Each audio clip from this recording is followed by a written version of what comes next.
The whole meeting to order. This is budget session number 3. Just a reminder to everyone to please speak into the microphone so the people at home can hear us.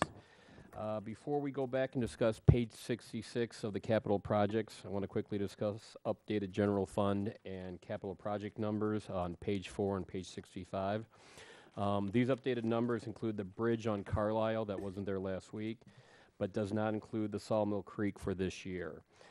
Also, Dan was notified early today, actually late last night, of an increase with the numbers for 75th Street lighting project, which these numbers do not reflect. But we also have lower numbers for EAB and 83rd Street, which also don't reflect in the numbers I'm about to discuss. So on page 4, and again, this is going to be real brief, our ending fund balance for FYE 15 Page 4 of general fund. the new handout. Yeah, the new hand. Hold on, let me get that. I got so many handouts here. The one we got in our mailbox yesterday? Yes? Oh, you want to go to that one? You don't want to do this one? No, I want to go to the general fund summary. Okay, Okay. we're good. All right, real briefly, ending fund balance for FYE 15, instead of it coming in at $3,601,924, we're going to come in at $3,623,477, an increase of $22,000. For FYE 16 requests, instead of general fund revenue of $13,439,000, we're going to be coming in at $13,526,000, an increase of $87,000. Total expenditures for FYE 16, instead of $11,664,894, we're going to be coming in lower at $11,643,731, a savings of $21,000. Those three numbers reflect a $130,000 increase in fiscal year end balance.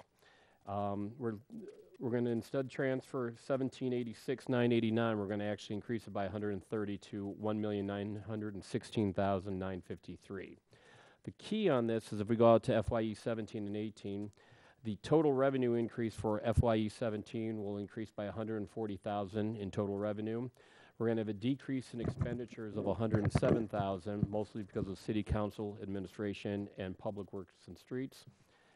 That's going to be an added 246,000 for the fiscal year end balance. And then for FYE 18, an increase of 193,000 for total revenue, a decrease in expenditures of 114,000, which will be a net of 307,000. Those three numbers for the next 3 years is an increase of 683,000 to capital. All right? Alderman, if I just, again, Please.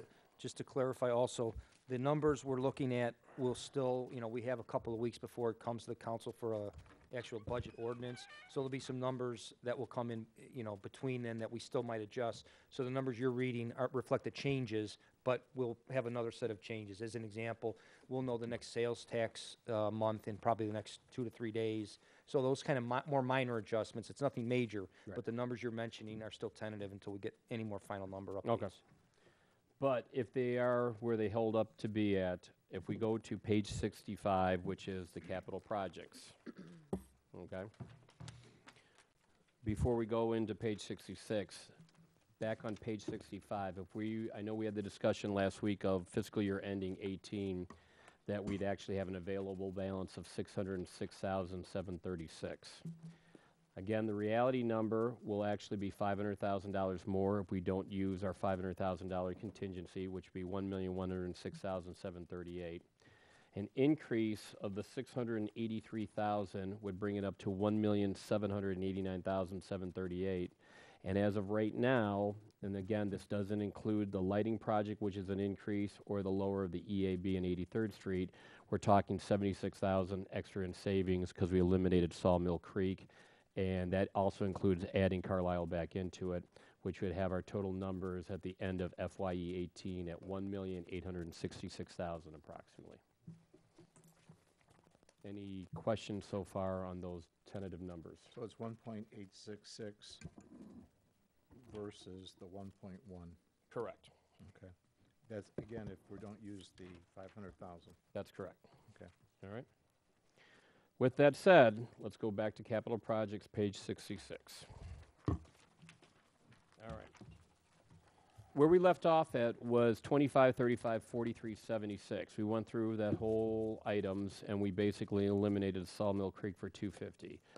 Came back, and the Carlisle Bridge is a part 2 of a 2-part phase to fix. The bridge is 184,000. This is the other part. Dan, you want to take over from here? Sure. What the Carlisle Bridge, basically in a nutshell, is a duplication of what was completed earlier this year, referred to as the Kentwood Court Bridge.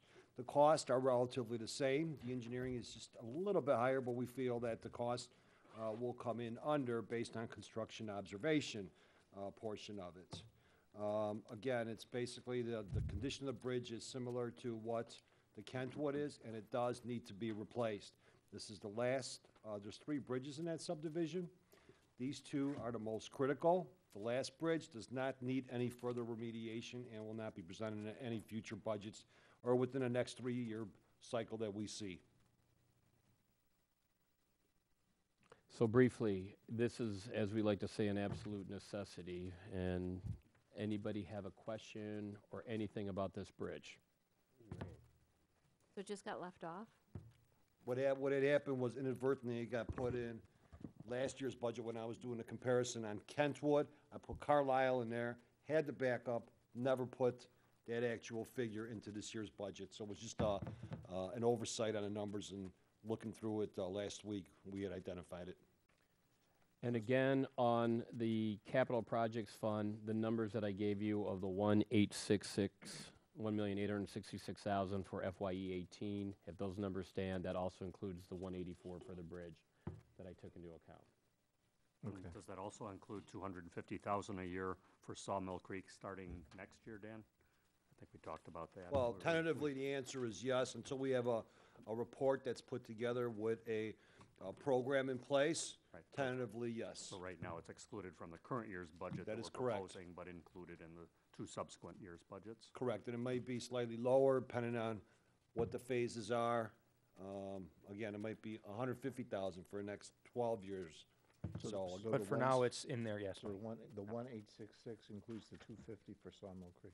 For the following 2 years, following correct. 2 But years, not for okay. this year that we eliminated, but it also includes the bridge. We Okay. wouldn't have got that number. Okay. But this is where, and before I jump ahead, it doesn't reflect the updated 75th Street lighting project, nor the 2 lower numbers for 83rd Street, as well as EAB Round 2. Okay, can we just recap 25, 35, 43, 76 then? Sure. What's our, I guess I'm looking at what our totals are. 'Cause these are all discretionary expenditures, right? Correct. So we're adding 250 comes out, 250 comes out, and we're putting back in 184. correct. There's gonna be some numbers further down that will change, but when we get to those, we'll make those announcements. So 184 is for the bridge. Correct. Carlisle Bridge. So what's the total then?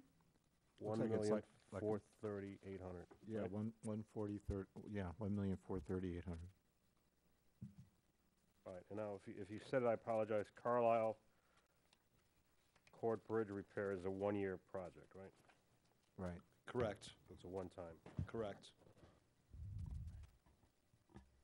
Okay.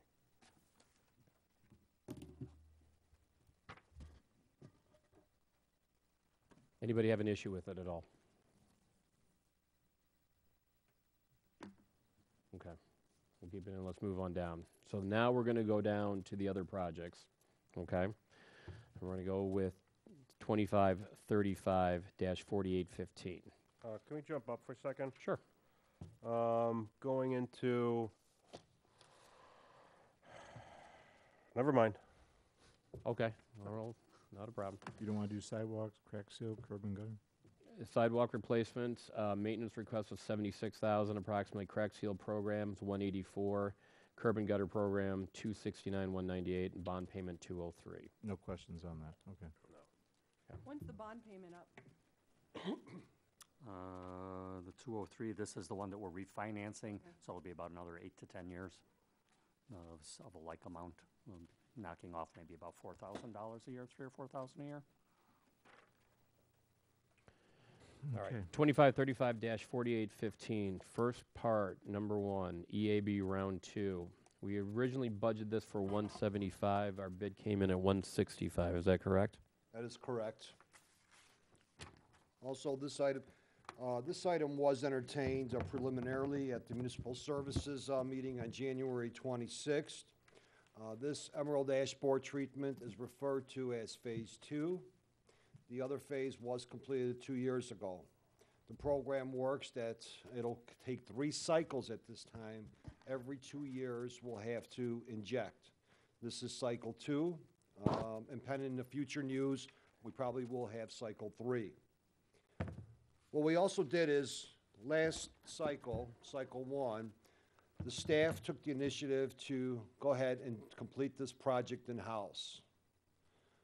After reviewing the project in-house, while our arborist, John Carr, did a very good job, we felt that we should have been more responsive to other things versus taking our time in completing this work in itself. In other words, residents were not, I guess, administered to immediately.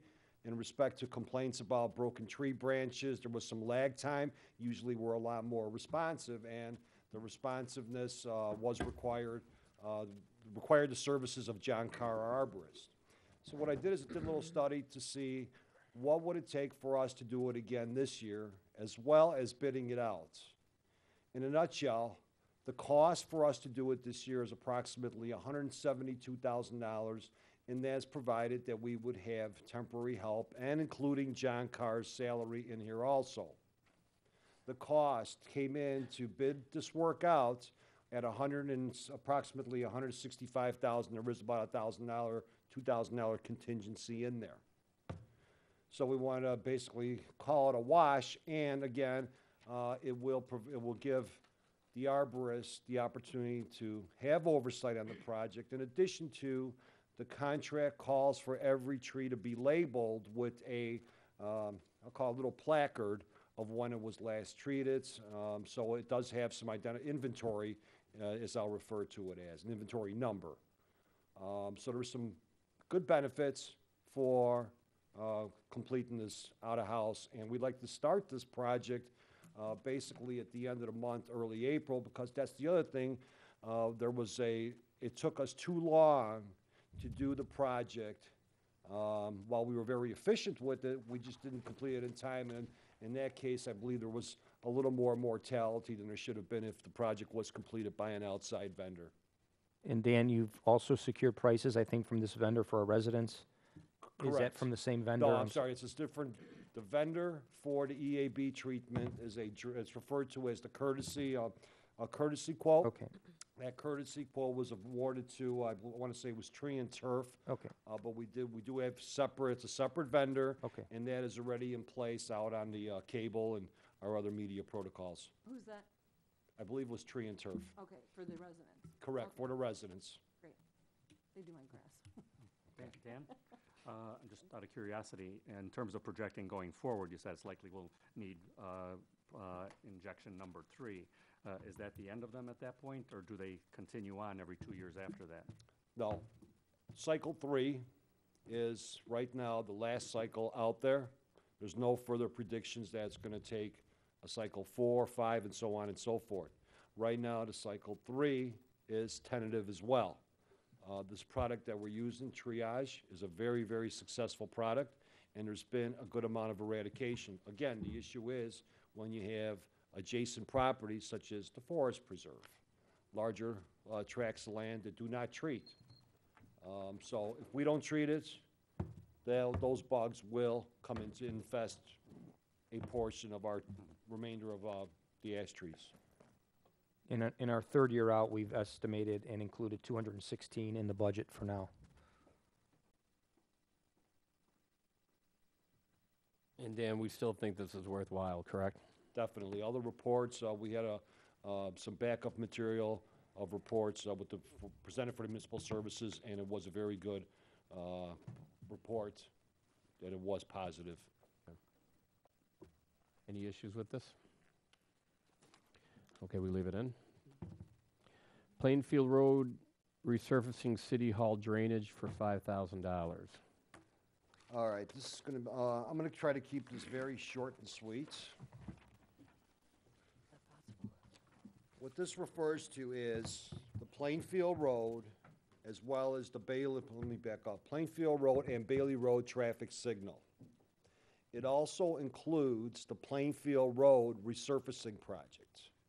The Plainfield Bailey traffic signal was something that's been in the work now for the last couple of years.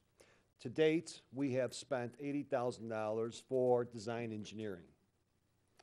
Since then, we basically ponied up with DuPage County on securing an additional grant referred to as the resurfacing of Plainfield Road from Cass Avenue up to Manning Road.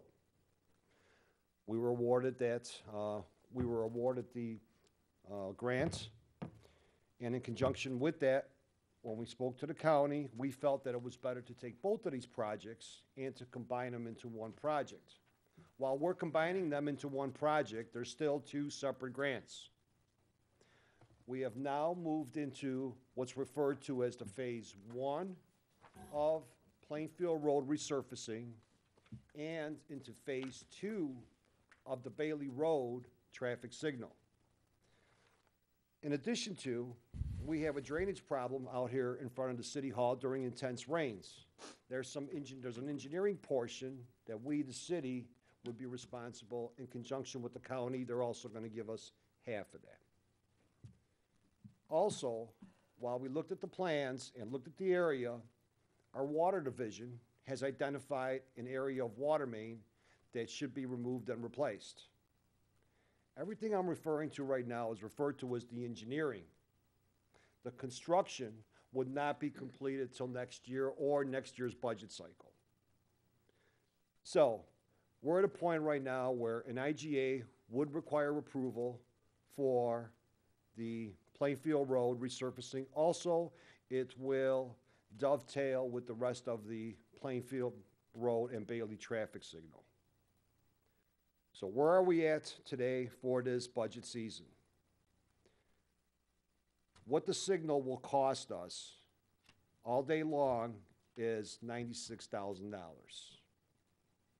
Of that $96,000, the $80,000 we just spent is not included with that. So really the net is 96 plus the 80. The 80 has already been spent, which was in this year's budget. We also have in there for the City Hall, which I mentioned, the drainage engineering, which is $4,000, our cost. And since we are the lead agency on this, 4132. I'm sorry?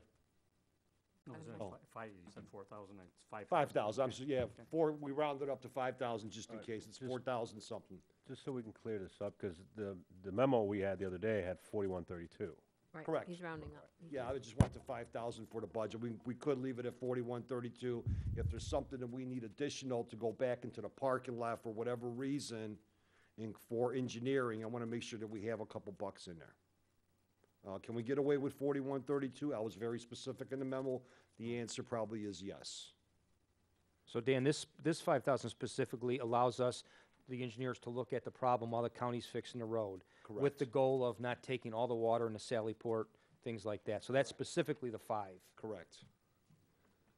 In conjunction with that, the entire engineering cost for Plainfield Road resurfacing, as well, that's Phase 1 and 2, and the Plainfield Road traffic signal, Phase 2, is $196,000.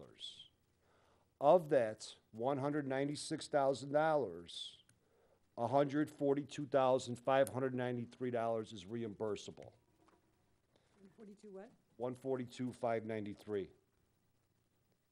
Since we are the lead agency, we're required to carry out the engineering agreement. This engineering agreement, again, will dovetail with an IGA for the reimbursement at a few pending budget considerations at a future city council meeting. 50,000, the remainder of this basically is 50,000 to the water fund for this year, and that's going to be covered later.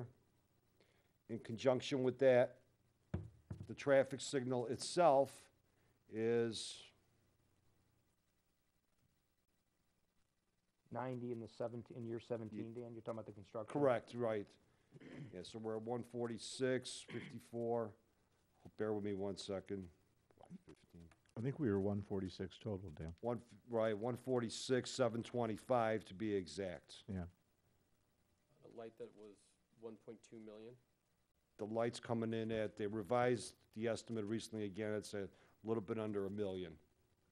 So in the capital projects fund, as Dan is explaining, the Bailey Plainfield Road stoplight engineering for 142 is shown as an expense, but it's also covered in the revenue up above. Under grants reimbursements, there's 2 items. We'll get to the second one coming up. Dan, this handout here kind of explains all this, correct? Correct, there is a right there, everyone should be looking at the handout right now. 'Cause And when it is a little bit complicated because there's a lot of components in there. There's 2 grant components, there's a county share component, and there's a city share component. So, all the numbers, the entire project's worth is almost $3 million. So out of $3 million, at the end of the day, our total cost will be $690,000. Including the water main, That includes the water main, correct, which is being paid out of the water fund. which will cover that portion of it later.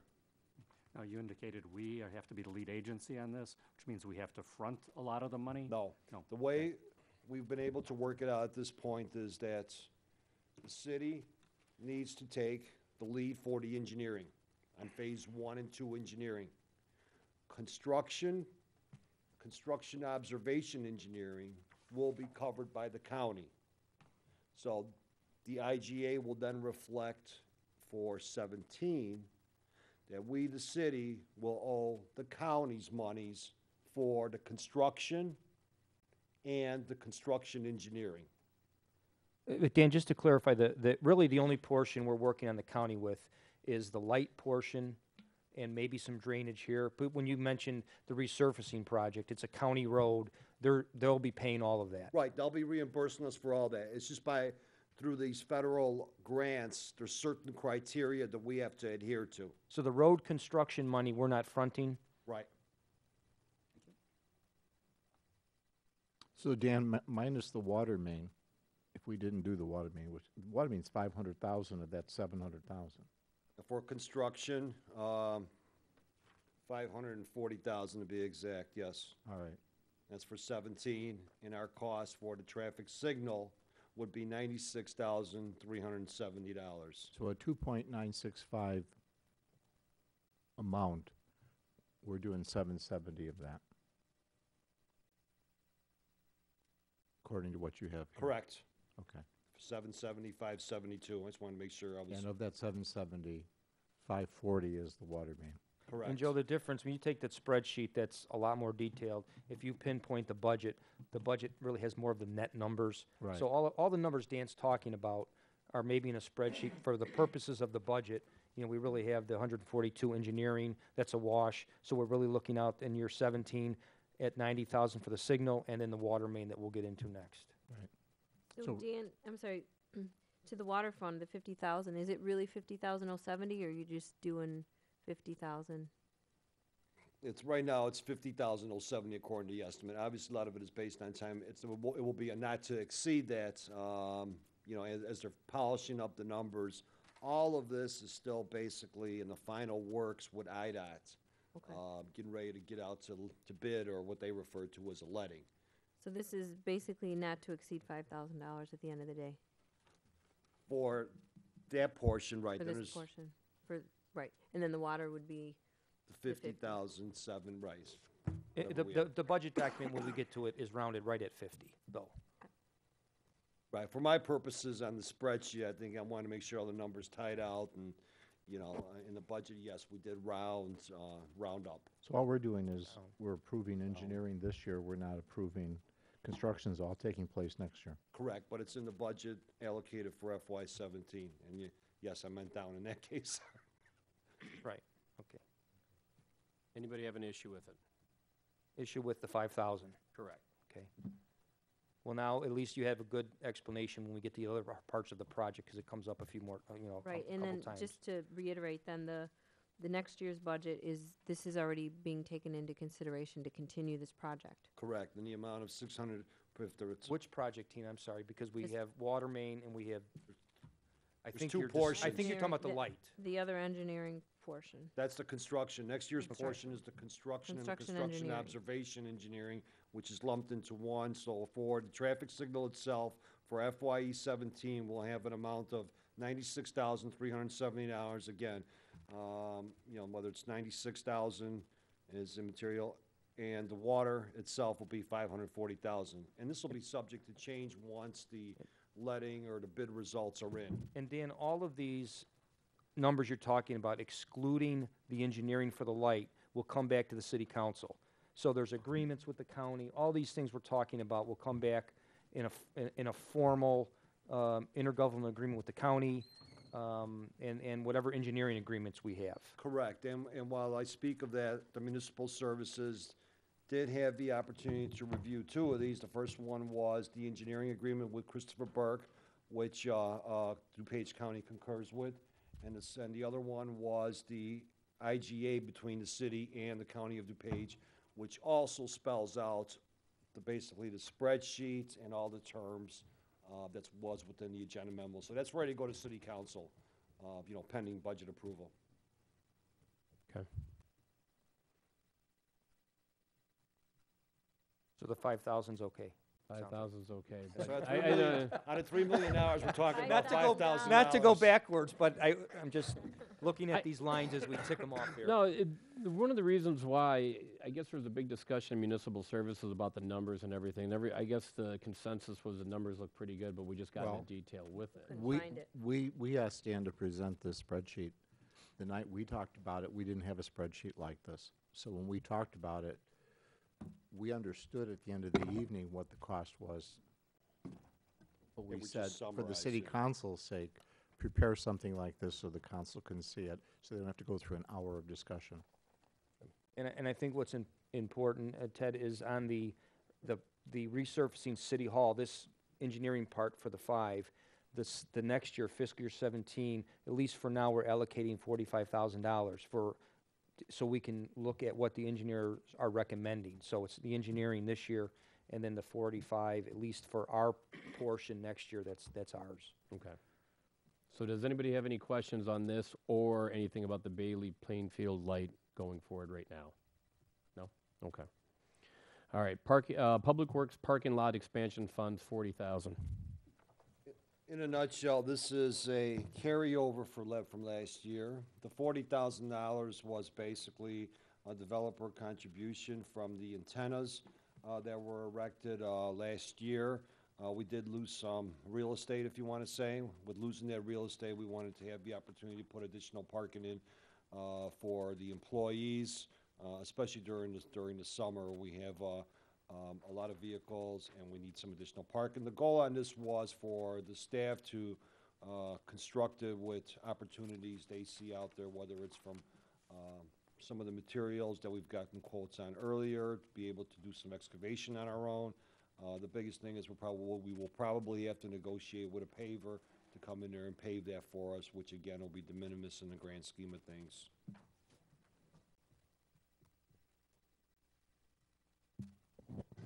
Questions about it? Any issues? Okay, we'll keep it in. All right, Hold let's, on 1 second, Dan. On the, you said we're losing or with new real estate. Is that because the antenna went away? Yes. So by doing the parking lot, are we kind of, basically, you know, gonna shut out that opportunity to get antenna, you know, rental again, or is No. that just done? No, basically the antenna space, there's always more room for additional antennas, whether or not the interference from the existing 2 towers up there will cause interference. In a nutshell, obviously, we don't know that. If there is, you know, further interest, yeah, we would entertain that further interest, but at the same time, we do have a space available where we can put some additional parking in there. before I go into 75th Street lighting project and the LED street light installation, I want to just skip down real quickly to 2535-4855, street reconstruction rehab. These are all maintenance requests. the 1,470,952. The 2016 program is 1,252,452. Add base repair for 73,500. But the reason I wanted to bring this up is the 83rd Street grant for Village of Woodridge resurface is dropping from 145 to 115,000. So it's a savings of 30 grand right there. Okay. How did that number change? We just got revised numbers from the Village of Woodridge within the last 2 weeks. It seems like a lot of the grants, these final numbers have all been just coming to fruition here in the last 2 to 3 weeks. Dan, I think also in the earlier number, I don't know if the developer Oh, I'm contribution. sorry, yeah, right. One of the things was when Pulte Homes is coming in, our thought process was that there should be an impact fee. We presented that to Woodridge and said, okay, based on the share, the city of Darien should be eligible for X amount, and that also helped reduce this. That's Pulte building over there, huh? Yes, it is. Okay. How many miles, Dan, is that, the road program that's Alderman Shower mentioned? Yeah, if I'd like to take a moment, this year's program basically includes 4.7 miles, which again, I believe you said that the base bid is 1.252451, and the additional patching is what was entertained at the February 23rd Municipal Services Committee meeting. Within that meeting, staff had also presented an additional roads. Those roads were Lake Ridge Drive, Evergreen Lane, Chapman Court, Vondrash Drive, Urban Drive, and Kearney Road. That's south of I-55 there. All of those roads, those 6 options basically came out to an additional $603,000. Staff recommended that we just stick with that we move forward with the base bid again, which was in an amount of 1.252451, and that's 4.7 miles. We would Bless love, you. what basically happens here is that these 6 roads will be bumped out. As these roads are bumped out, subsequent years, we'll probably see other roads bumped out as well. If we were to do the entire project here, it's basically a total cost of 1.926, and that includes the patching. Dan, could you briefly, because we talked about this in municipal services with Fiala being bought out, what that does Correct. to the bid process? I think, if you recall, Fiala Paving was one of our vendors for several years. Recently, Fiala Paving got bought out. They got bought out by K5, and I believe it was Orange Crush or Palumbo. I'm not sure what they go by today. With that said, basically all the equipment was sold off. So what does that do for the city of Darien? It basically provides us 2 vendors, K5 and Central Blacktop in this area. For a vendor such as Crowley Shepherd or a couple up north yet, it's not worth their time to come in here because the asphalt needs to stay so hot. They would in turn end up buying the asphalt from Central or K5, which again, the pricing then would more than likely be not favorable, and the only way it would be favorable if K5 or Central were obligated to doing big highway jobs and they didn't have the timing, so there might be some benefit there from a vendor up north coming in to entertain us. So we're being, I'll guess, squeezed a little bit is probably the best word to use in asphalt pricing. Asphalt pricing has gone up quite a bit in comparison to the previous years we've had in place. How did you say Orange Crush was involved? I believe it was K5 and Orange Crush who bought out. They both bought, Yeah. Are they joining and creating a new company? I don't know. As far as I know, the answer is no. That was I was trying to find that out prior to if they were going to, take both of those and create a sister company per se, but that's not the case at all. Dan, the 83rd Street grant, Village of Woodridge, that starts at Lamont Road and goes to where, Jane's? Oh, basically, a little bit past Jane's, 355 Okay. is really the limits. Dan, I'm not sure if you know this. I had asked Dan Lynch, he was in last week. I know he had some road bid openings in other communities, and he worked, Burke works all over the Chicago metro area. Do you know if his bids in the north suburbs, where maybe, you said there's some alternative companies, were they getting better unit prices? A lot of the. I'm not sure if he mentioned that yet. I did speak to Dan Lynch, actually Lee Fell in this case, but Lee Fell, there's not a lot of towns that really open up the bids as early as we do. Wayne is one of the towns that they do open up for. And I believe the pricing there was also slightly higher, but they're anticipating some drastic increases this year across the board for paving operations. So again, I feel. Even in the north suburbs where there might be a couple more companies, Correct, it's yeah, we still, have Crowley Shepherd, I believe Okay. it's, I want to say Pulte, it's not Pulte, R.W. Duncan R- should be in the game, too. yeah. okay, thanks, Dan, I wasn't sure. Dan, so after fiscal year 17, Plainfield Road from Cass Avenue to Manning is resurfaced. Plainfield Road from Lamont Road to past Janes is resurfaced. Plainfield Road from Manning to Lamont Road remains the same. Correct. Why wouldn't someone include that in a resurfacing project? I mean, It's not, it's DuPage, it's unincorporated. That's all, but that Yeah. is all unincorporated. all unincorporated. Correct. So that part's gonna deteriorate and everything else will be nice. Right, and then that's when we'll have to go back to the Let them county have and the ask, problem. and request the county I to. know, but it just seems, you got this little section here.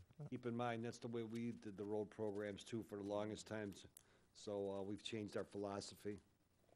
So again, I want to make sure there's no further consideration for the additional six roadways that we had in place here, which is in the amount of obviously $600,000. Leave it out. Leave it up. I did have one more question, though.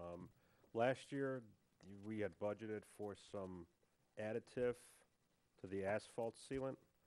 Biosealer. The Was that- biosealer was a demo. That demo is scheduled for April. Okay, so we haven't even done it yet. No. Okay, all right. And is that gonna be a one-time shot? or- Yeah, at this point it will. We're still, there's good feedback on it. Is it the right product for Darien? I think we really need to take a look at and evaluate it in-house and see what the effects of it are on curb and gutter, the restoration. Is there restoration?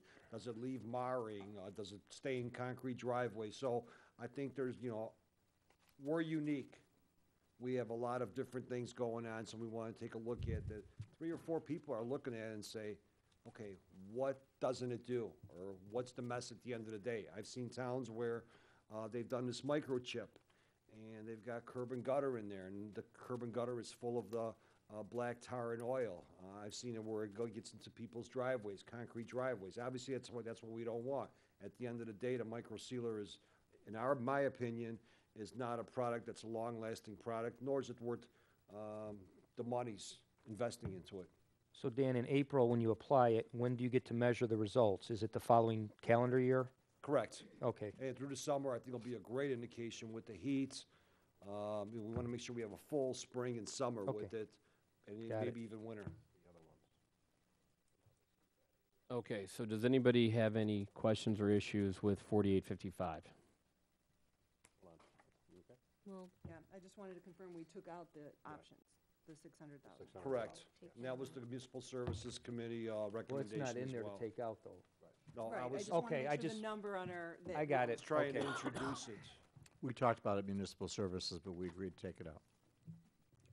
Not have, Agreed not to put it in, but not to put it in, semantics. not to put it in, right. So it's in, right?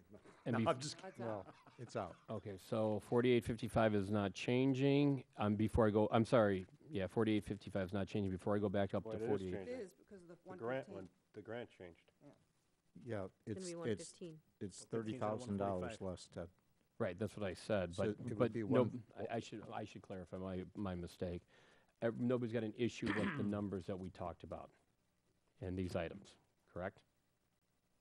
Thank you, correct? I'm sorry, Alderman Shower, the EAB, you did reduce that to 165? 165. Thank you.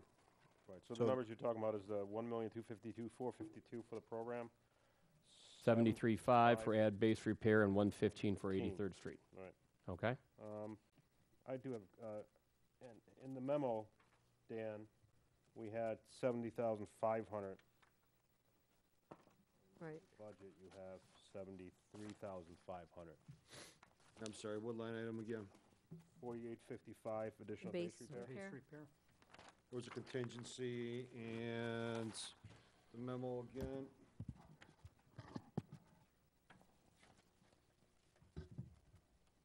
Yeah, 70,500, I think it was, with, bottom line is we can leave it at 70,500. Okay. And I believe at the time that was the estimated cost that never got transferred back. So 70,500, yes, we could reduce it to within the budgets. What's the grand total there? 1437, 1,437. 27952. Oh, no, It's 1,322. 452. Well, what? You're taking off 3,500, 33,500 from the, Can I make one suggestion? Paul, are you able to put these numbers in as we go along? Yeah. Okay, so Paul's putting these in, so maybe as we get past the category, he can at least give us the updated number as we go along. Okay. All right. Okay, so what is the updated number on that category? $1,322,951.90. Say it again. 1,322,951.90, and that includes the 1,252 and the 70,500. But not And the the 115. 115. And the one- So the total is 1,438,000. The 83rd Street? yeah, 1,438,000. Paul, put it in and give us a number. I just didn't. 1,438,000. Yeah, I have, I got white out. I think mayonnaise. That was I- 2016 program, 1,252,452, correct? 1437952 is what I got. Right. That's what I have. Say it again. 1437952. Thank you. Alderman Shower beats the Excel spreadsheet once again. I was Thanks. being detailed to the, And you were doing a great job at it, specific, Dan. Oh, Ted, that's not it. How's that Lexus? You didn't take the $500 off. I only had 70,500. No, I had 73,500. He took off. He took out $3,500. I just 3,000. No, I heard 70,500. Correct. 3,000. That's what I heard. That's what you said? It should be 70,500. Okay. Put that 500 back in, Joe. All right, Dan. We're gonna need another meeting just for this account, you realize that? I think we need to go talk about that Lexus again, just because we're going through all this. Plus, and we're plus, off. Dan, there's gonna be a little quantity, it's not gonna be that exact number. You're gonna go in and find the base at the end of the day. It's gonna be, you know, right, I mean, Why, that's an That's estimate 75th again. Street You, lighting sometimes you project. run in the streets are a little better than you might have or a little less. Past that, and it's So, I'm good with the numbers that we have for now, and again, you know, for example, in front of your house, Alderman Seifert, there's a crater that's starting to develop, I know that, and that's scheduled for base repair, so, for example, if we start digging that one out, and all of a sudden, there's 10 more feet we have to dig out. That's you know, been it's gonna- scheduled for like 5 years, Mr. Carmack. No, I don't recall that, but if you, we could cut, I didn't believe that was cut out. All right, let's go back up to 25, 35, 48, 15. And we're going to talk about the two of these. Let's start with the 75th Street lighting project, city share of 80,000. The numbers are higher. And do you want to, you're going to do the poster board on this one? Yes, yes, Okay. if you can take an opportunity, and we're gonna hand out some sheets here. You wanna guide them with the instructions on the sheet, Alderman Shea? Take one, pass it down. Dan, in summary, the numbers we had in there were preliminary numbers from the county. It wasn't until, again, late last week that you received an agreement from the county with more specific numbers. That's why Correct. we're here today with different numbers. Correct, and there's a lot more components that were recently given to us. Those components included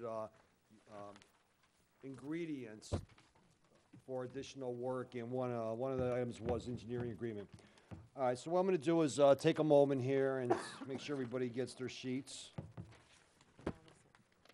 in the back. Tina, what you have now is a copy, right, Dan, of what, the larger sheet that the aldermen are getting is a copy of the map you have up now? Correct. Correct, okay. The holy one with the cross? The holy one with the what? It looks like a Cross. cross. That's what Oh, he's yeah, referring to. Actually, it does, yeah. Religious symbol. Just to back up a little bit, I think everyone realizes that DuPage County, under the 75th Street construction project, removed several streetlights. When I say several streetlights, I believe the quantity is approximately 30 to 40. I don't have that count with me. Since then, City of Darien requested DuPage County to review their standards and to determine if there was additional funding that was available. There was an opportunity through the existing 75th Street grant, or 75th Street project, for additional monies to be applied through the grant for the replacement of the streetlights. We, the city, also requested DuPage County and their consultant to look at what was referred to as theme lighting, decorative lighting. With that said, there were several different options. I will now start to explain the options. If you look at your sheet that is the same as what's up here, we have what's in yellow. If you look at what's in yellow, these were all the lights that were removed within the 75th Street quadrant. Again, that's basically from 70 Adams up to Farmingdale Drive and on Cass Avenue. It's limited amounts of lights that were also removed there, north and south of Plainfield Road. What that equates to is approximately 40 lights. If we were to go do nothing but put those 40 lights back into place, no theme lighting, we basically have a cost of $110,000 plus the engineering out of that, which would basically be about let me back up, be about $189,000. That's to put the lights back that were. Correct. Same type that were there. Correct. That would So- be our share. But the 189 includes the engineering. Correct. Right. Now, the lights that we currently have, we salvage them and we have them in stock. Now, according to the county, those lights that we have do not meet today's standards. We're trying to firm that up as well. Regardless of that, there's a salvage value on these. And I just had a little bit of a brainstorm earlier prior to the meeting, so I contacted one of our representatives and said, can we sell these lights? So there's an opportunity for us to sell these old fixtures for approximately $1,000 a piece. So we could have an additional revenue of I'll say conservatively $30,000. So just that's a sidebar comment. Let me get back to this. Now, where you see the green area, which looks like a cross, is the standard lighting, which we need the standard lighting, and in addition to the theme lighting. So in other words, we have 47-foot high poles. On that 47-foot high pole, these are all black poles, powder-coated black, and we have the theme lighting at a height of approximately 20 feet high. The theme lighting basically incorporates limits to Jewel on the north, Plainfield Road on the south, Concentra, basically the limits of where Concentra is on the east, and on the west, basically the limits with Walgreens / Brookhaven Center. To do the green part only, we're looking at 110 plus the 84,583.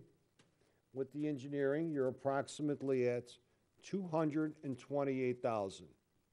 So this is option number 2, 228,000. As we go into option number 3, Plainfield Road. This is the purple or bluish area. This would include a couple street lights west of Cass Avenue, fronting Brookhaven, all the way up to the corner of 75th Street. 10 lights, removing them. Again, those would be 47-foot high poles, powder-coated black, with the theme lighting on them.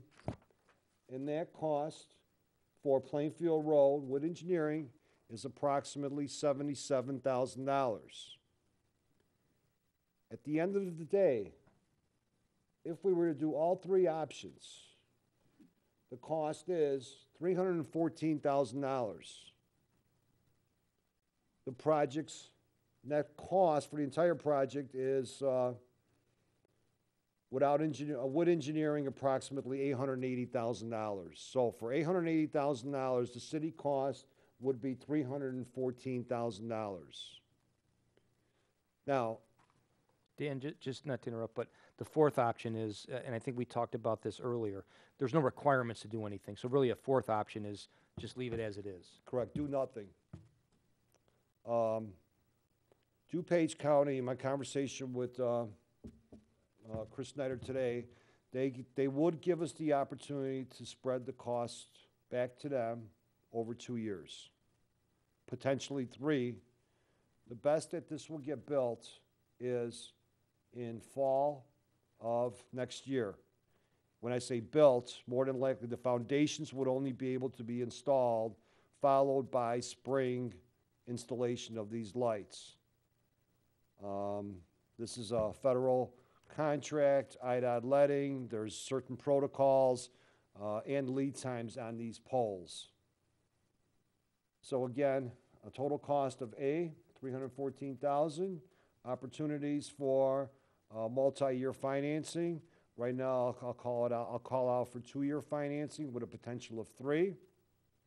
In conjunction with that, we have a salvage value. And in conjunction with that, we also have an opportunity for an additional grant. I'm going to say right in the ballpark of $20,000 because these are all LEDs now. I know Alderman McIver's looking at that grants opportunity again, but you know, that's Clean energy? that one's will be from Clean Energy, and I'm very conservative with that with 20,000. It may be a little more, and I want to be conservative. So. Dan, back to option 3. You said 77,000, but that includes the engineering? Yes. Option 3 for Plainfield Road, only 77,000. What was the first option with engineering? 128, 189. And that includes everything in the yellow, correct? Correct, no theme lighting. It's back to what was basically there prior to construction. And I'm sorry, Brian, when you said, or we leave it as it is now, there's not adequate lighting though right now. That is correct. I think there's some areas that, by Farmingdale Drive, for example, if you're driving westbound 75th Street, You'd have to define adequate though, Tina. I mean, this is a county road, a county project, and they've finished the lighting and assembled it in accordance with whatever guidelines they have. So if you say it's not sufficient, that might be in your eyes, it might not be. So there, you know, there's on Plainfield, there's 10 lights there that would remain there. On intersections like Nantucket, there's a small light. Certainly this increases the lighting. But again, just so everybody's clear, when we say not sufficient, it is sufficient by certain standards of the county standards. That's why they built it to how they did and why they didn't maybe replace all the lights. And the county's consistent with their policy that they will not replace any lighting within municipal areas. Why wasn't this lighting project all tied in together with the reconstruction of 75th and Plainfield and Cass? Why are we getting it to this point now? We've asked for that since day number 1. We were very persistent in requesting for additional funding, for additional grants, whatever the case was, throughout the entire project. So the answer to your question is we always were very proactive in trying to get lights here. Okay. Dan, how about downsizing to just from 75th to Plainfield Road on both sides of Cass Avenue with the ornamental lighting and leave everything else standard? So basically it's this cross right here. No, I'm not saying go all the way down to Jewel. I'm saying just stick to 75th to Plainfield on Cass, on both sides of Cass, to identify just that area with the ornamental lighting. So basically, take out everything north of Cass. Yep, take everything out except for that corridor right there, and put everything else as standard lighting. Well, I think when we looked at it, you know, we looked back at the comprehensive plan, which calls for certain enhancements in that area that are either, you know, beautification projects or not. So that's why we based it like that. But there's no, you know, other than that, there could be changes. That's like the historical society is over there too. So I mean, if we're gonna be kind of working with them on that area, I mean, it's kind of pushing it up to that, I think, up to that point. And just for the theme lighting, I'm sorry, there's also a picture included of the theme lighting that we're proposing. Yeah, Chase Bank has the lighting there, right there. It Correct, looks there's a really couple good. components missing, but nonetheless, I think it gives you a good Yeah, colored it looks really picture. good. Dan, with what that does the 189 do? 189 is non-theme lighting. Correct, all yellow, basically All putting yellow. lights to where we had them before. Like for like, Correct. I mean, like for new light. So if we went with option 2, which is theme lighting in the green area or the Correct. yellow? Be the yellow and the green combined, you're at 228. You're at Oh, 228. I had 190, I had 190, what was included, and I came up, I had the two figures, 110 and 84.5 for the green area. Am I You probably wrong don't on have the engineering in there yet. Don't be adding things. You have to add 30 out of the 38,000. There's $38,400 cost, which is engineering cost, and there's an additional 5,000 or 4,000 that is for design engineering. So the bottom line is getting back to the yellow area, which here, let me reiterate that again. The yellow area is from Farmingdale Drive all the way up to Adams, Cass, and basically by Taco Bell, Bona Beef, right in that area. That's all replacing for what was there prior to with new. For 189,000. 189,000. And this theme lighting, The theme lighting, which is basically, again, everything in yellow, well, And green, green, Green. yes. everything in green in conjunction with the first one of 189 plus the theme lighting is 228,000. 228, okay. And then Okay, the so- yellow, Dan, and that what you just said, anything out of the green on 75th Street would be normal lighting that's there now? I'm sorry. You just mentioned that price for the 228, but again, that gets us theme lighting in the green Era only. Correct. only, or the correct. Correct. Ornamental light. And the yellow would still be new lighting, but not ornamental. Would be standard lighting. Or it Okay. would just be the same, defaulted as it is now, the yellow. Right. so for $39,000 more in the green, we can get the theme lighting, is what you're saying? Correct, because you already have most of the lighting components there. You're just adding the ornamental and powder black coated, powder black poles. First off the bat, I'd tell you that me personally, I'd eliminate Plainfield, because those 10 lights right there are working right now. They're the older models and whatever, and they're not LEDs, but, That's fine. We wanted to make sure that was presented within the whole plan because that was part of the beautification plan, so there was an opportunity here. We always talked about improving the intersection of 75th and Cass Avenue. And I would be for spending $39,000 more just to do the green area with the the theme lighting. If I may add, and again, for consideration, I would recommend that, and within this area right here, Brookhaven, that we would include up to Brookhaven the theme lighting. I believe it's only one. In conjunction with that, up to the clock tower property, an additional light. So 2 additional lights. Again, I just wanted to mention that if the committee is not, doesn't like that suggestion, our thought process was that we would encapsulate all the businesses right there and create that little corridor of ambiance. So the green area plus 2 lights. Correct. What's the cost on that with engineering? Approximately, I'm gonna say approximately $10,000, More? For the Yes. additional 2 lights? yes. You're looking at 240 minus possible 30 salvage. 228, right, yeah, for the So salvage, so it's 228 plus 10 minus 30. correct. So it would be about And- 210. And there's, right, and there's the potential. Yeah, you have to Dan, budget could you for clarify 240. too, just so everybody understands, the actual intersections where the stoplights is a separate and apart what you're talking about? Those will be lit as, the county are going to add lights at the stoplights? Correct. Correct? Correct. Okay.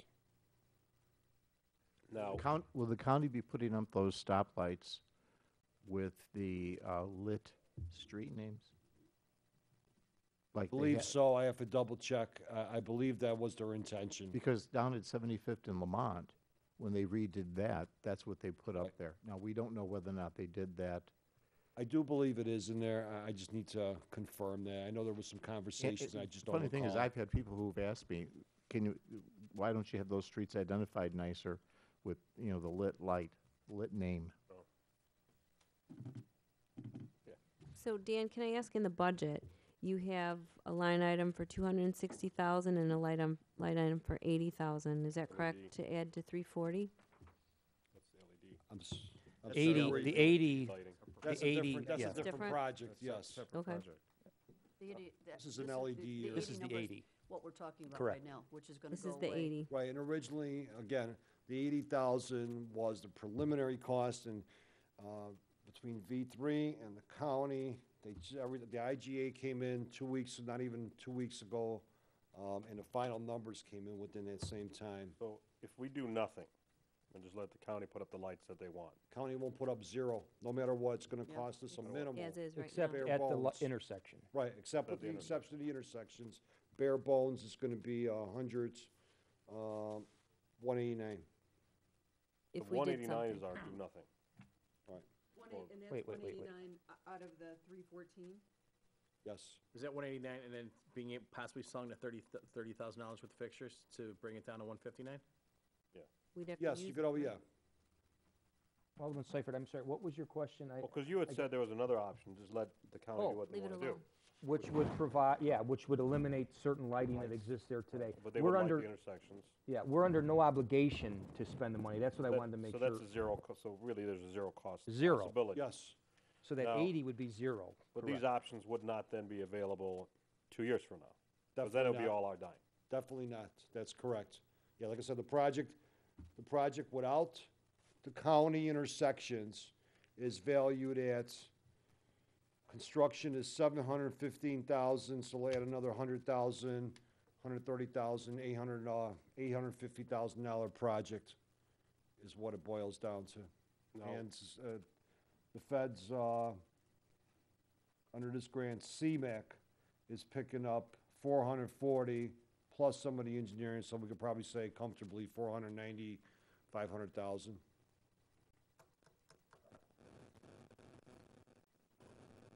What's everybody's thoughts?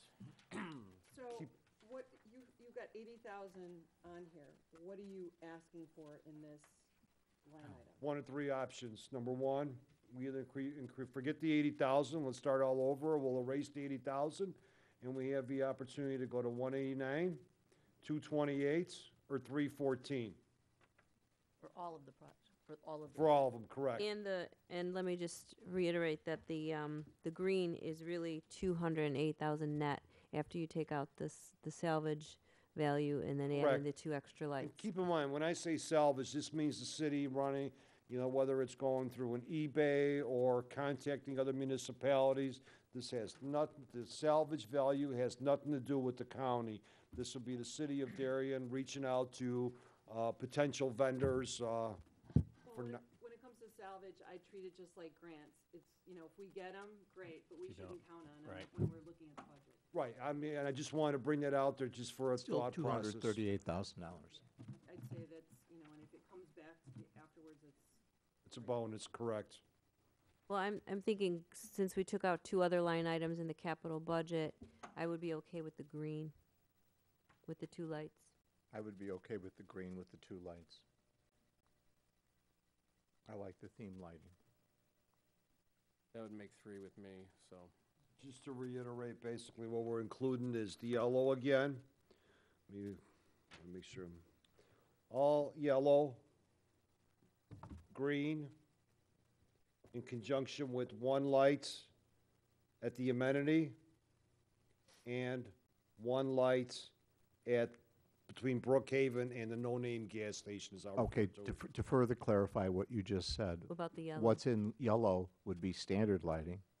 Right, What would be green would be theme lighting, and there would be additional one over by the clock tower and an additional one by Brookhaven. that's correct. All a for total. 228 plus 10,000. Correct. So And Dan, I think what's 238. important to add is that they have not gone to bid yet, just to reiterate. I Correct. think there's a meeting tomorrow, so when we get the bid prices in, we'd have to look at these numbers and see how they are in accordance with the county estimates. And we'll always have the opportunity, for whatever reason, that these bid prices are higher than expected, we could say no to the entire project again. So we do have the opportunity again to review this. Meanwhile, we have the opportunity to look at the salvage values, a payment plan, whether it's 2 years out, and/or the grant. And Dan, I'm opportunity. sorry, the lights you handed out, are those an illustration of lights, or is that the, That's the real thing. That's that the real is thing. Okay, There's some components missing on there, which again, I want to make sure there was a little bit of a colored picture of what we're proposing. would they hold the flags that we put out? The answer also is for yes. the There's hol- some, yeah. there's some bits and pieces. I want to be able to use the brackets that we have at Very this point. minor, though, yes. Right, right. Okay. It's nickel and dimes, but nonetheless, they're still nickels and dimes. Banner arms, right. You know, Okay, here's my thoughts on that, are basically, you know, I like theme lighting in a pedestrian type of area, where you have people, like in a downtown Downers Grove, where you're walking, it's part of your street lighting. I don't see this really as a pedestrian type of area. In addition, I see it as an enhancement for those developments. So I see it as an enhancement for Brookhaven, I see it as an enhancement, you know, it's kind of helping those, you know, facilities, you know. and I would have to agree again. So, have we talked to those, you know, to those owners about participating in this project? Because in my opinion, it's really, it helps them. The answer is yes. Chase was number one. Chase was basically putting in shoebox, what's referred to as shoebox lights. We went back to Chase and said, hey, we're working on this project, so we were fortunate enough to have Chase put up two. We asked for quite a bit more. They did agree to two. The Darien Point development, the developer will also be adhering to a standard similar to what we have proposed here this evening. In addition to preliminary conversations with Brookhaven, is to enhance, besides the parking lot, some of the lighting there. Obviously, these are all multi-year plans, and best we would see these lights erected would be erected and powered up would be 2016. So Dan, they're paying for their own, they're not contributing to the lights in the Right, right of and way. I know it's a little bit not, probably not what you asked, right. I guess from that standpoint, on economic development, yes, we're enhancing it. It's given an invitation for people to come there. And Dan, in So- addition, one of the things we fall back onto as staff is our comprehensive plan. That is one of the documents that has guided us in some of this thought process, because it does say somewhere in there, because it's a public right-of-way, that we should try to enhance that. So whether or not everybody's still in sync with that, it depends, but I mean, that's kind of where our thought process. We're known to also not necessarily adhere to our comprehensive plan. Manning Woods, hello. The other thing, Brian, if I could speak to the comprehensive plan, as having been the chairman of the comprehensive plan when it was done, we were totally instructed, ignore cost completely.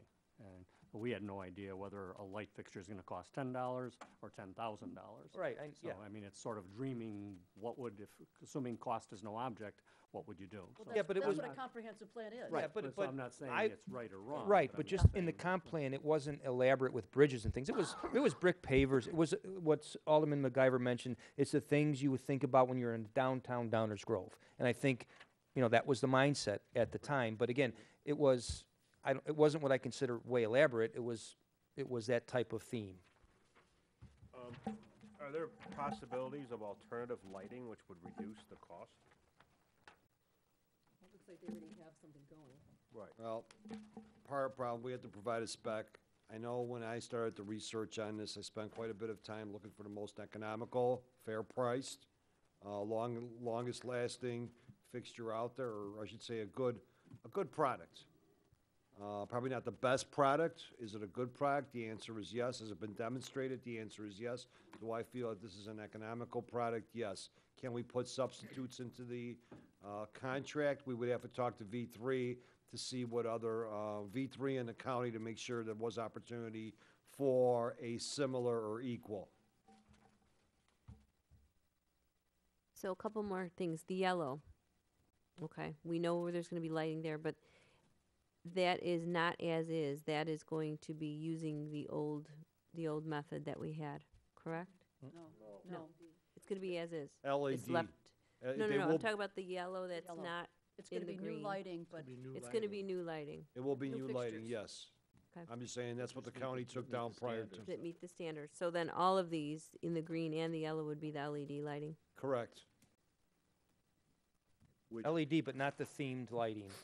Right, exactly. Only the Yellow green area. would have the theme lighting. Right. The yellow would have new lighting that meets new standards. New standards as well as LED, which would also reduce our power, our consumption, which again is something we're working with ComEd. So there's some additional savings there, and ComEd is at least starting to recognize that now. But you're adding two new additional lights now for every one of those, so that you're, it might be less, but you're adding additional lights that No, didn't exist. we're taking down, there's existing lights there for those two. We will be taking those two down and replacing. All the green have existing ones? They did have existing We ones. did have existing, right, but there's only two heads, there's only two light bulb, two fixtures that we're putting on. I believe it's 5 or 10 of them for the theme lighting. I guess what bugs me the most, probably bugs everybody the most, that to return things to the way they were, it's gonna cost us $190,000. Correct. Yeah, because the county passes it on to us, the municipality, they don't And- pick it up. And the IGA also stated that when the IGA was signed years ago, that the city will remove or salvage, whatever the case was, if there was any projects that the DuPage County felt were necessary. Is this standard operating procedure with them for all municipalities Yes, or it just is. us? It's standard operating procedures. Actually, we're very fortunate that we were able to get this grant. So this is really the first of a kind where they've gone to bat with us. Good, okay. And Dan, again, just, I want to make it more confusing, but again, at certain areas like Farmingdale, Nantucket, there's lights there on those specific intersections. Now, whether with the standards they are that, and those are still there and are remaining. Those are interior lights, and I'll refer to those as our lights. Those aren't county lights. Those Yeah, are like our I know, lights. Alderman Seifer, you drive Farmingdale, I don't know what your perception is of that light, as an example. It's there, it certainly doesn't light up the median by the church, but it provides some lighting there, Give some lighting, yeah. gives you some lighting.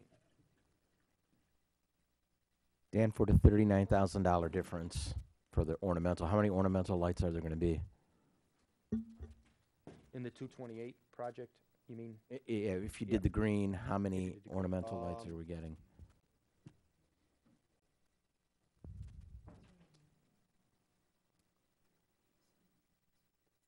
These two. 17, 22. I believe it's 27. Is that including the 2 extra that you threw in? No, I'm sorry, no, 29 with those two. Some of them are double, so, for example, on 75th Street, those will be going up in the median, and they'll be double, so I'm trying to count as, It's two. Dan, did you have a price if you only did the green and theme lighting and didn't do the rest of the yellow? I don't remember if that was, Couldn't do that, could we? that's the cost, yeah, That's the that's the cost. 189. That's 189. with no yellow. No, we have to do the yellow. The green and the You yellow. do have to do the yellow, you Right. have I to s- do the yellow. Whatever's in the green, the yellow has to also be done. But if the yellow goes out of the green, so you have to do, if you did the green, you're doing the yellow that's out of the green all the way to Plainfield. No, You're not, okay. there's no, whatever's in the green incorporates the yellow as well, but anything beyond the green, there's no yellow then. So the bottom line is Okay, got it. 189,000 to get the lighting back to where it needs to be at, so the safety's there and everything, to where it's supposed to be at before, but for an extra, We're at 2:30 all day, that 2:30 all day includes everything in yellow, the green, and the 2 additional lights. 238, Dan. 2:30, I'm sorry. 238. 2:38, yes. Dan or Paul? All right, this is, I can't even read my own sheet anymore. If we go up to the top, just as, so far what we've discussed, assuming we have to do the 189, where are we at now with maintenance and discretionary? I mean. for the how- entire capital projects? how has this number changed? Because I don't know where we're at anymore. Okay. So as of right now, and tell me if I'm wrong, okay? With adding the bridge back in at 184,000, okay? That wasn't there, and we eliminated the Sawmill Creek, that was 76,000 to the positive. We took 10,000 less for EAB, so we had another 10,000, another 3,000 less for the 83rd, for the add base repair, okay? And then another $30,000 less for the 83rd Street reconstruction. My math is correct, that's $119,000 less, correct? That's what I got. Okay? So if we add that back in with 80,000, which we already had this in as expansion items down here, so we go up to 189, that's pretty much where we started at, okay? At the beginning of the budget session, our capital projects number remains the same. For an extra 38,000 or 40, we get theme lighting there, a little bit more brighter, good, bad, or indifferent, and for all intents and purposes, that's what we're looking at. That's if we approve the LED street light installation and so forth. Okay, so then I'll give you my vote. I think we have to put back what was there before. I mean, those, 75th Street is a very busy street. It'd be, I think that would be just, I think we need lighting there. So I think we have to, at a minimum, do the 189. Absolutely. We're developing that corner, or that corner's being developed, and I think that, the enhancements would potentially maybe help new tenants come into those spaces, so they might entice additional revenues to the city. So I would support the green and whatever you said with the extra purple piece, but I don't support the rest of the purple. Yeah, I said right off the bat, get rid of the purple. I don't support the purple either. I think that it's, for a nominal investment, I think it's a good investment for the city, and if we get back some grants and we get back some, somebody gives us something for, the old fixtures, that's just gravy. So that's my opinion.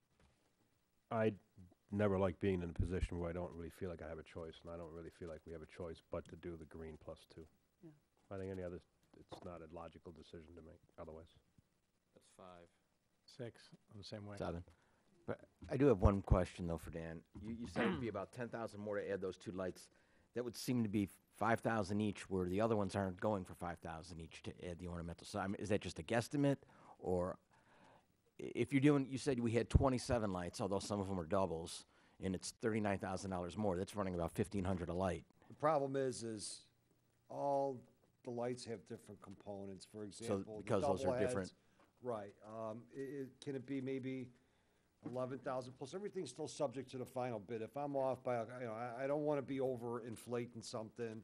I feel confident with that number. I may be $500 off. Okay.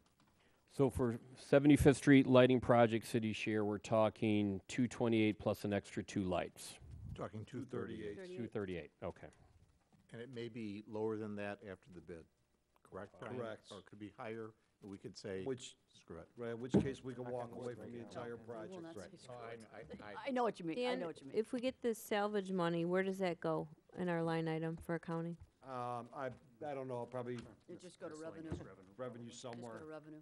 What was that? Obviously, we'll I'm take sorry, city what was it? council. Where would the salvage money go? Where It we're would going, just go where to we're going revenue. to line item. Yeah, typically, we put all of our sale of things in our general fund under sale of city-owned items, like we would if we sold a police car or an old printer, same line item.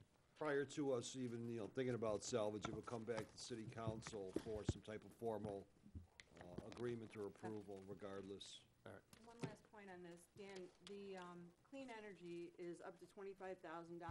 It's a pilot program for the new. So there's 2 different grants. One is to replace existing lights with more efficient ones, and another one is for new ones that didn't exist before. Correct, So some of these, I think, are new ones that didn't exist before. correct. That grant is the pilot's only good for the first 20 applicants, and the applications are due March 13th. So I don't know if V3 is helping you with this. No, So we need to get that in ASAP. correct, we're dealing, Because, 20 in the state of Illinois isn't a whole. I agree, 100%, like I said, all these numbers just started falling together in the last couple of weeks, and we started looking at the IGA, well, wait a minute, what's this, so, but I'm already on the phone with the grants, and that's why I did mention conservatively $20,000, so I'm gonna be pursuing very hard within the next couple days here. I didn't realize there was a deadline. Yeah, it is. It's Okay. March 13th. All right. For all the LED with clean energy. Did we do this? So, We're about yeah, to do it right now. both of those grants. So And then for we'll the take a pilot break and after we for get the retrofits, just you have to This get that is gonna in. take 30 seconds. Have Oh, to The but get that's- this. retrofits are different than the pilot. The pilot's for the new stuff, so you're gonna have to Got it. separate them out. Yep. Okay, LED street light installation, 260,000, but we're getting a $180,000 grant on this. Basically, what this involves is the city has 627 streetlights. Our goal at this point is to remove and replace 571 fixtures or heads. In other words, putting LED heads in place of the heads that are there now. There's a remainder of 56 that are somewhat oddballs. While they're in here, some of those are like on Farmingdale Drive. They're not even really a standard fixture anymore. So we have about 56 of those throughout town, in which case we still want to have them replaced. We're just not certain with what yet because there's different catalog cuts and, a ton of different types of fixture heads that could be put in place. Each one of these fixtures carries basically a 10-year warranty. And what we've done is we put this product out to bid with our street light maintenance program as an option. We have currently, and we're waiting what I'll refer to as pre-approval from two grant opportunities. One is the lighting, the DCEO, and I slipped my mind here, the Clean energy. Clean Energy Act, thank you. Of those, there's an opportunity for the grant of, the entire project is estimated at $253,000. Less the rebates and incentives, we're now, I just got a revised email, $164,000. The net cost would be $89,000 to us versus $80,000. Again, nothing would happen until March, the earliest would be June. It's my understanding right now that DCO is not providing any more funding until June 1st. We have a couple coupons. You're shaking your head? Well, so how much of that 164 is DCO and how much of it is clean energy? I don't have that broken down at the moment, but there's two grants in play here. Because DCO is right now killed by the governor. Well, not according to I have the a conference source. call on Thursday. Okay, and I we have- understand. We have legislators involved. Right, I understand that the DCO portion of this, the governor has no rights or limited rights under this energy efficiency program. It's separately That's what I'm funded. saying. So currently, at this moment in time, DCO is shut down for grants right now. Because we're in contact with DCO all the time.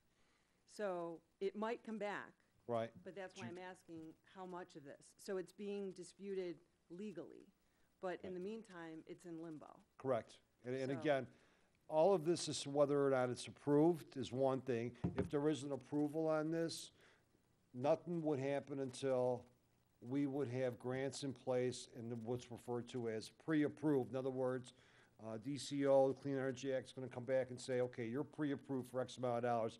I don't recall what the breakdown was with all these numbers, if it was 80,001 and 70,000, whatever the case is. I don't have that in front of me. But regardless, none of this would be, if I'm telling you the city of Darien was responsible for $88,000,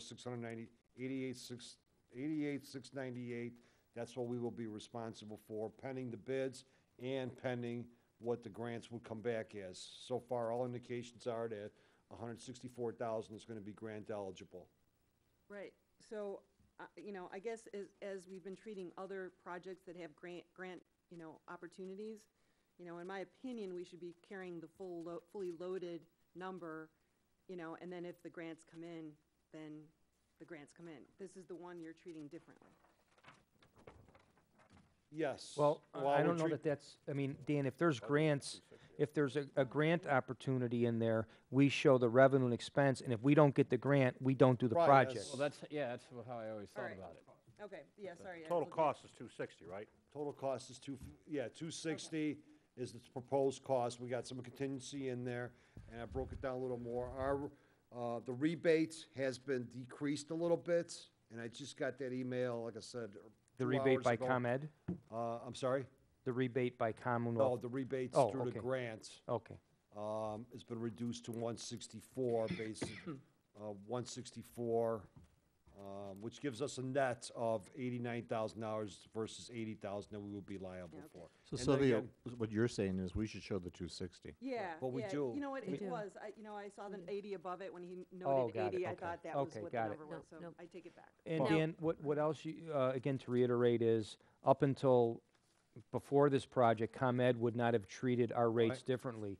I think you have a very preliminary estimate. We might save $25,000 a year in energy costs. I don't know if that's still the. 50%, that is true, right, and that would all be confirmed also, when we put this whole package together, if it does have some approval. I mean, from I guess budget the way I feel, you know, if we're gonna get the grants, I think it's a workable project. If we're not gonna get the grants, then I don't think Well, it is. I agree. I There's- think that's across the board. And that's what it's contingent on, you know, we don't have, if we don't put it in the budget now, by the time June comes around, we can't come back. So the opportunity, we've been working on it for probably a year and a half, and things have been changing, we've been going to some of these shows, we've been very aggressive in getting these coupons. We obviously, it's gotta come back to committee and back to city council Yes, for approval, yes. right? Because if you're looking at 260 and you're saving 25,000 a year, that's a 10-year Yeah, time frame to recover. I mean, And by that time, the technology's probably outdated anyway. All right, and we have, you know, again, the specs we put together are 10-year, you know, some, and I'm not very familiar with all the LED jargon.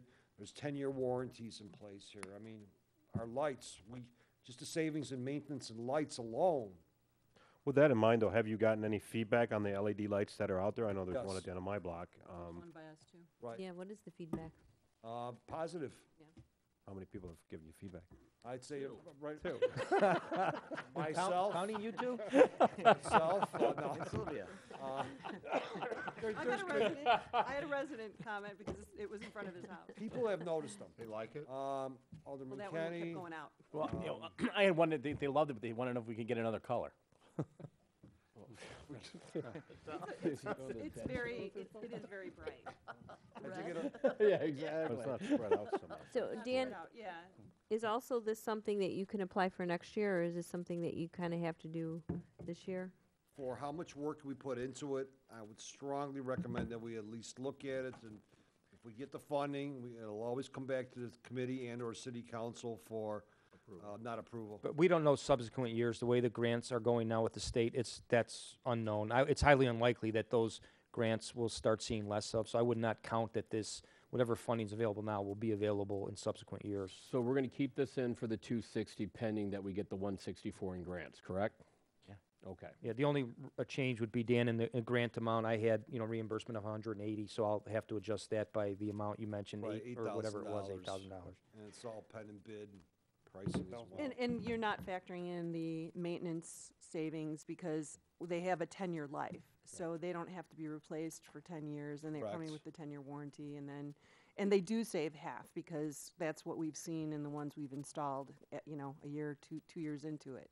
Half So on half, utility? half on on energy. energy? Yeah, That's nice. consumption. But consumption versus cost, it Yeah, changes. ComEd's kinda not gonna give depends. us 50% off. Right, it'll be based on, you're gonna see a Kilowatt. reduction of half your consumption in general. I don't know what your specs are from, before and after, But a lot of our, not to get off the subject, a lot of our lights aren't metered, it's a standard rate. So we Yeah. won't actually, it'll be like a So, formula applied. Right, so whatever ComEd is offering, so that's probably a good thing. Well, we did a study on, mercury vapor lamp, for Yeah. example, And- versus. And environmentally, it's very positive too. It doesn't have there's like light pollution that spills up Correct. from those, the lights that are currently the mercury and, Right, the so- green, I didn't factor Right. in the green factor here, and it's. Yeah, and it doesn't, it has a very specific spread, so it doesn't like bleed into people's homes and things like that, so it's kind of nice, so. Increased security. And Dan, if for anybody viewing here, if they wanted to see a sample of what that light looks like, can you tell them where a location would Sure. be? 79th and Farmingdale, 79th and Warwick, Beller and 83rd. Aylesworth. Aylesworth and 83rd. I'm sorry, Ellsworth and Beller. Beller, excuse me. Will these be on themed light heads, Dan? No, I'm don't give me kidding. any No, more. I'm kidding, no. Exner and Darien Club Drive. Exner and Darien Club Drive, and 2, 3, 4. There's one on Bailey's. That's it. The other thing they do is give true color, so when, like, at nighttime, when there's issues with, like, I don't know, vandals or cars or whatever, it actually, police departments prefer it because it gives the true color of vehicles and things like that, you know, better than the other. We could put other cameras types. up now. And if you What's that? notice, We could put Cameras. cameras up. Yeah. when you drive throughout town, you'll notice that you'll have probably 5, 6 different shades of yellow, gold, whatever you want to call 50 it. Shades of Yellow? Okay, before we take a 5-minute break. On that note. All right. Last thing under capital, 25, 35, 43, 25. Consulting professional, 44,500 is maintenance. We always have these items. I just want to make sure there's no issues for it before we take a break. Okay, we're going to take a 5-minute break and come back to do water.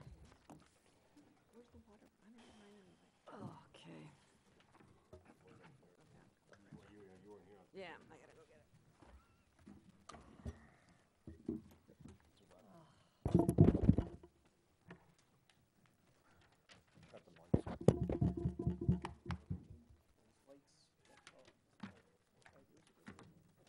Oh, yeah.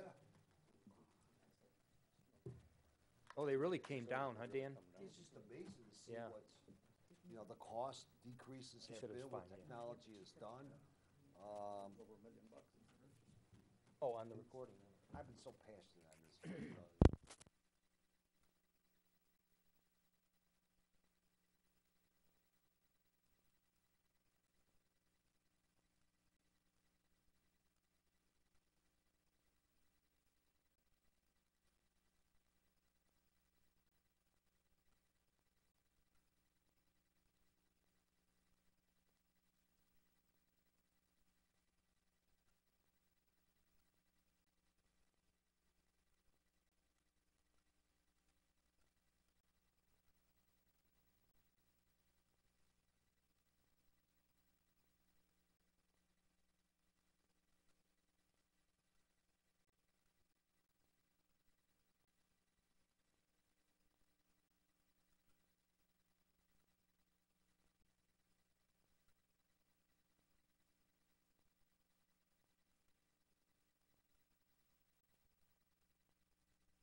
right, about 30 seconds, everybody. Water fund, such an exciting topic. What, Dan wants to buy more stuff. man, it's got Guys like in an your open candy. checkbook. No kidding. Telling you. Rein in the spending over there. All right, we're going to start with the water fund budget. Before I go into the numbers, I want to pass this on to Brian because our ending cash balance was supposed to be $220,315 for FYE 15.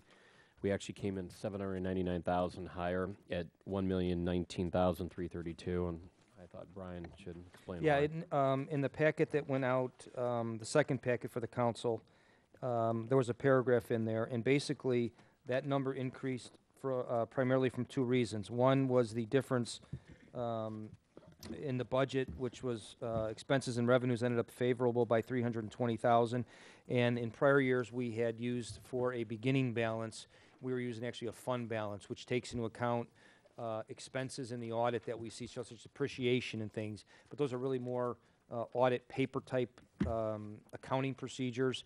So in switching to the cash balance that we did, that provided us really a better number for really what we have in the balance. And we did take a look at significant payables and receivables because you always have to look at that so you don't have $1 million payable out there. And that actually was favorable too. But to be consistent and I think more realistic and not include things that don't matter budget-wise, we use the cash balance. And those two things are the net difference. Okay. Any questions on that or anything? All right, on the numbers. And actually, I think the numbers are going to even be better than what we're looking for because of... Yeah, Ted, maybe I should just at least preview with that. Sure, go ahead. In terms of the water fund, when we did this last year, we looked at maybe a 3-year rate increase. And when it's all said and done this year, this particular budget request for 16 has no water rate increase. But since this was prepared, we have received our draft budget from the Water Commission, which is going through its process. And it's really better than we had anticipated. So what they're doing is they have a significant amount of bonds they're paying off next year. So that bond amount will be reduced, which is a good thing. On the other side, they're losing their sales tax revenue that they've been receiving for years. There was a change in the state law several years back. So really there's a net effect of that will wash each other out. And the commission now has come up with a water rate that is more stable now that, you know, they had a few years ago had to make up for some money that they had spent that they shouldn't have because of reserves. So when it's all said and done, I popped those budget numbers in today that I got from the Water Commission. And I guess in summary, the difference in the expenses, and again, we'll hand these out, but they're not in the draft the council has. The first year in 16, that would reduce expenses by approximately $190,000. In fiscal year 17, it would reduce the expenses by $237,000. And then in 18, it would reduce the expenses by approximately $287,000. Given if, you know, all the pumping reads we have work out, you know, and versus the billing in gallons. But if you just take what the council has and I apply the commission budget, that's the positive net effect. Okay. And which is a good thing because as we'll talk shortly, I think Dan is now taking the water system to the next phase of maintenance. He you know, the water department's done a great job on the towers, you know, the storage and things like that, and a lot of the equipment. But we are now starting to see some water mains that will need to be redone. As an example, again, Dan will talk about the one out here on Plainfield Road, especially as the county comes through and they're redoing their roads. All that pounding on the roads has a tendency, you know, to maybe you'll find some more breaks you didn't have before. So it's a positive thing, and we'll also, as we get into next year, what I handed to the council as a rate increase in 17, that might not also be needed now as we see further into the numbers. I wouldn't change anything in the water budget. I mean, I would change the numbers, but I wouldn't change any expenses or water rates or anything. Because if you look at 193,000. There could be a swing of that if you have a very wet spring and residents aren't using as much water. So while the impact is good for us and good for the water fund, and we'll change some of the numbers, it shouldn't have an effect on the rate freeze that we'll institute for this year. Right, okay. Yeah, so with that said, I could go over the numbers, but again, we're going to get more updated numbers that goes with it. We will go into, obviously, the expenditures, but the big key on the whole thing is if you take a look just on this page, anticipating transfer to water depreciation, 350,000 for this FYE 16, 400,000 for 17, and then 100,000 in FYE 18. That's 850,000. That's going to cover that $500,000 water main on Plainfield Road, and we will talk about that as we get into it. But let's go into page 2 of the water fund budget, unless anybody has any questions on the front page. I've got a couple of overall comments again. Brian, just a couple things that'll probably actually work in our favor. Again, on the other water sales, the estimated 15 actual, we've already got 29,418 through the end of January, and we're projecting 3,000. In other okay. water sales? Right. Yeah, I think there's a reclass that we need to do. Some of the other water sales should be booked into our actual water sales. So there's a small amount, I think, because we are primarily, Bill, I shouldn't have eaten a Skittle, I didn't know the question was Sorry. coming, I'm sorry. Caught you off guard. But the, our water revenue comes primarily from our residents, but we have small agreements with Downers Grove and Woodridge, but I noticed that the Downers Grove revenue we received was put in other water sales, and I budget for that in our general water sales. So okay. we're gonna look at that, Mike, but I don't think that that's, Okay. I think we'll adjust that the other way. Okay, and there's one other small item. There's $3,403 we show in the year-to-date revenue. It's called front footage fees. We've never shown that before. I don't even know what it is, but some additional revenue that we are showing that's not reflected on here. Probably the recapture agreements. Yeah, I don't recall if we had any front footage believe- fees, if, Yeah, I believe we had one. We have some this year in the Yes. actual, I'm saying, that's not reflected on here. and we will check that again to make sure that that was Okay, and then just a classified properly. Then just an overall question for you, Brian. In terms of the fiscal 16 requested in the water sales, you're reflecting $7,194,000 compared to this year's estimated actual $6,475,000 and the budget at $7,064,000. Why are you anticipating an increase if we're keeping the rate the same? Are we seeing increased usage or Well, anticipating increased usage? One of the things that I try to do with the water fund is keep the amount that residents are using and the water commission's billing us for versus what we're billing to residents. That number has a tendency to fluctuate year to year. So what I try to do is at least stay with some averages on the assumptions in the water fund. So if I looked at what residents are going to actually use next year, I use that more on, I look at last year's budget. If I reflected on what people actually used and the season was dry or wet, so I try to average that out in terms of the pumpage, and that equates back into the rates. So it's very likely, another thing that we saw last year, because of the rate increase, we did see residents conserving. And I think if you have a rate increase that happens every year, that does prompt residents to conserve water. But the longer you go without a rate increase, sometimes everybody gets into their normal habits. So again, to answer it, I try to do it to be consistent. Okay, I just wanted Yeah. to make sure you went through the thought process. Yes. Thank you. So wait, I want to make sure I understand that. So the request is 7.1, an increase of 600,000 roughly, because the year before we had the rate freeze, and you're saying now people will they're more used to that rate, so they're gonna. Well, typically, when, especially on the increases we received from the Water Commission, the first year of those, there's a tendency to conserve water. You Which get would your have been water bill, it's 15. higher.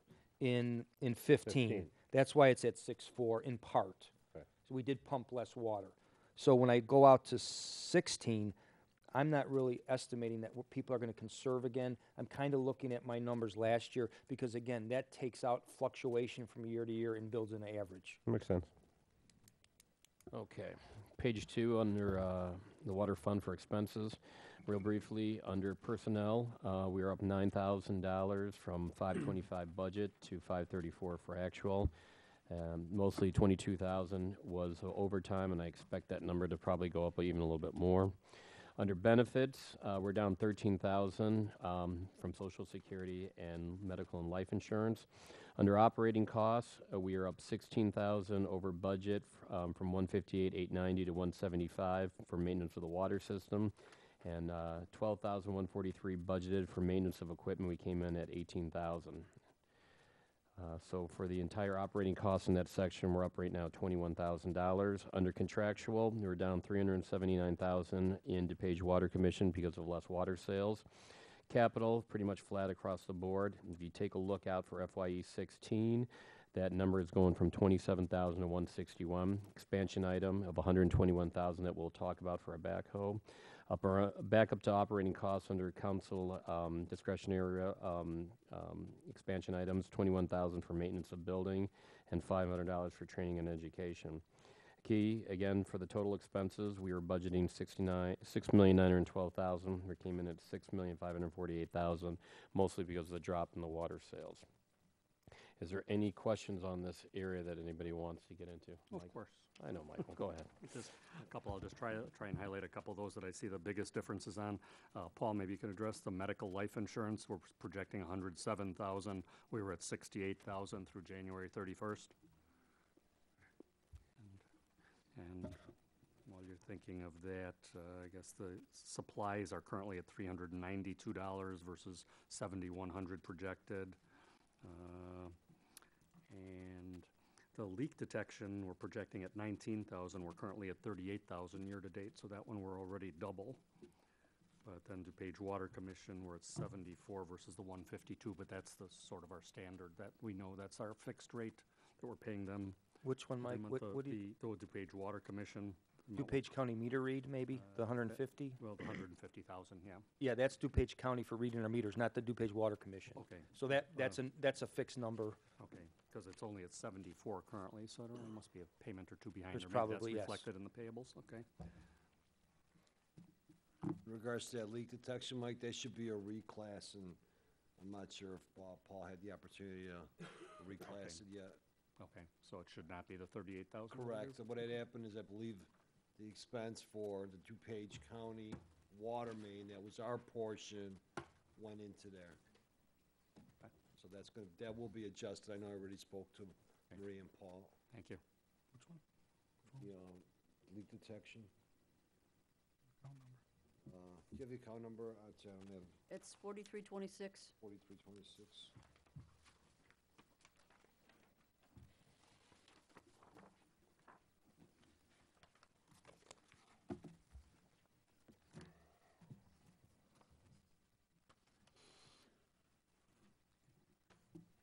And I believe going forward, I also talked to Paul, the audit, it's shown at $10,000. Well, our quote for next year is $22,350, and we're splitting it half and half with the water fund, so the 10,000 will be adjusted nominally to 11,175 here and 11,175 under administration. I questioned the administration part, the $9,000 a couple meetings ago, if you recall. So those numbers will both be modified slightly. Paul, you still looking for something, or should I move on?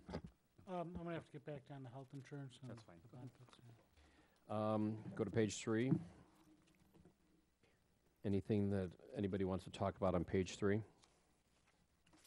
No, I just have a comment. Maybe if we just had the same discussion in the municipal services budget under 4219. You know, we have a lot of these little items, but then we have the larger items of the IRMA and the deductible. It just would be nice to see that broken out, to see what the little items are doing, you know, over the years, because we're budgeting the same amount, but we have no idea what we're actually spending on any of these particular items. Right, as a breakdown, that was gonna be one of our goals, and I'm not sure if we had put what we refer to as project numbers to this, but yeah, we're gonna take a closer look at that and see what those numbers are throughout the year, and I mean, to do it right now, it's basically, probably, there may be 25 vendors in here. Right, but So- yeah, just, it would be helpful to, Which account was that? 4219. 4219. Yes. Okay, page 4. I'm sorry, Alderman, one item, the IRMA premium, we have not, is at here 213,444, as we mentioned in the sheet on the general fund. We're going to take a look at that and reduce that. I don't recall the number, but to what was last year. When on our IRMA premiums, we have a balance with IRMA that they hold for either better than expected losses, and so it's probably 8, It was 9,000. I don't- 194,000 last year, so it's The probably budget, that was about the 20. budget last year, right? 194. So we're gonna reduce that back to last year's budget, recognizing if by chance it goes over, we'll be able to Do we know, use that stabilizer. do we know what last year's was for Irma? Or this year, I guess? Pull that up for you. While you're answering that, getting back to Mike's question, there was 28,000 that was reclassed. It was to the meter reading for that leak detection, not the Plainfield Road. So it got put in the wrong account for meter reading. That goes to DuPage County. Okay, thank you. So we're at 13,000 to date. That's fine. The Irma was 174, 296.19. Okay, and we were budgeted at 194. Correct. And you're gonna bring the 213 down to something like the 194, Brian? Bring it down to the 194, yes. Okay. Thank you. All right, page 4, 50-4223. Seal coating water plants, plant number 5 for 2,500, Dan. Wait, where, okay. Page 4, 50-4223. Basically what that is a maintenance item, and that is for the seal coating of that parking lot. Plant 5 was completed approximately 3 years ago on a resurfacing project. Any issues with it? No, but what's our year-to-date in 4223?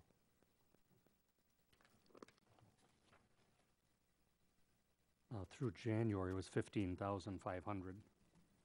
Are we You have a- expecting you have a anything else? February, Paul? We're- Yeah, we're about 18,000. 18,000? What's our estimated actual for the year? 18, right? No, this building, 24,877 is our estimated actual.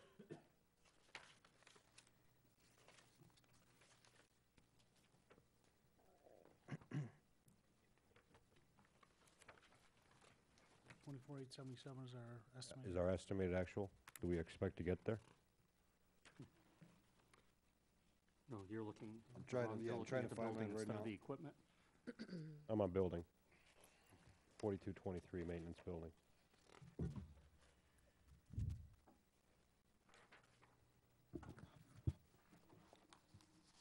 Twenty-four, 877, Yeah, And Paul, I'm sorry, what was the year-to-date? 19. 18.5. Yeah, Dan, what's that, 5175 HVAC? Is that like a maintenance agreement with somebody?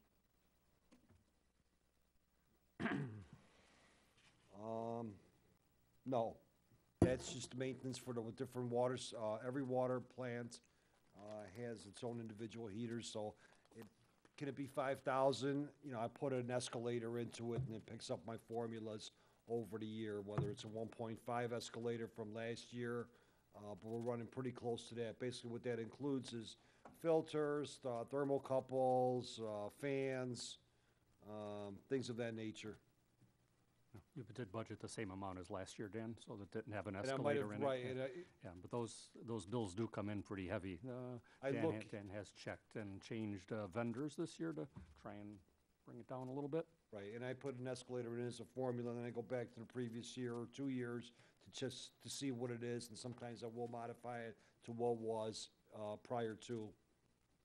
And what's the maintenance on the garage doors? Public Works garage doors are, the doors are, they need constant attention. You probably have how many large overhead doors, Right, Dan? I 6 believe or 8? 8? No, more than that. I think it's 10, Okay. 5, 10, double-sided. You just 10 to 12 doors, and those doors are probably, every time something does happen, it's approximately $3,000 for an average. Yeah, you just approved one last night that was about $1,200 for just a rail on there, but then 8 hours of labor. Okay, Public Works garage recoating, 19,250.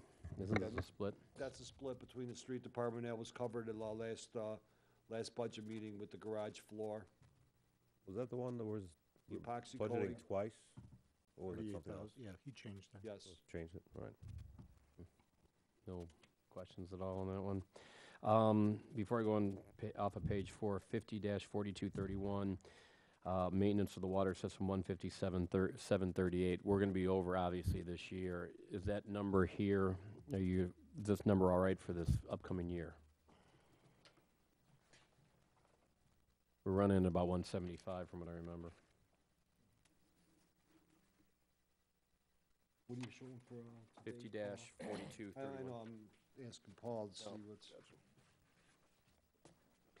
I guess my concern is that, you know, we had a lot of breaks and everything like that last year, is that, We're getting close on water main breaks, I think, too. Dan, I think Yeah, there Yeah, was, I had anticipated 150 at this point, and but Dan, there this- was some cleanup there because of the, I think at the Heritage, the apartments Yeah, there. there was 17,000 for Darien Point. That was included in that number this year. okay, so that number you guys should be comfortable with then. And Dan, I think specifically, it wasn't actually Darien Point as much as it was when we were cleaning up the water main in there. I think we needed to do some cleanup on the well site. Right, there was a Also- combination of valve Okay. vaults, abandonment of the existing main. So there was several components in there and that could be broken out. So if we that's need to. probably the reason we're over this year. Yes, definitely. My question in that account, Dan, relates to, there's a new item, SCADA upgrades, $12,000. Correct. That wasn't in there in the past. You could just address that? And that SCADA upgrade.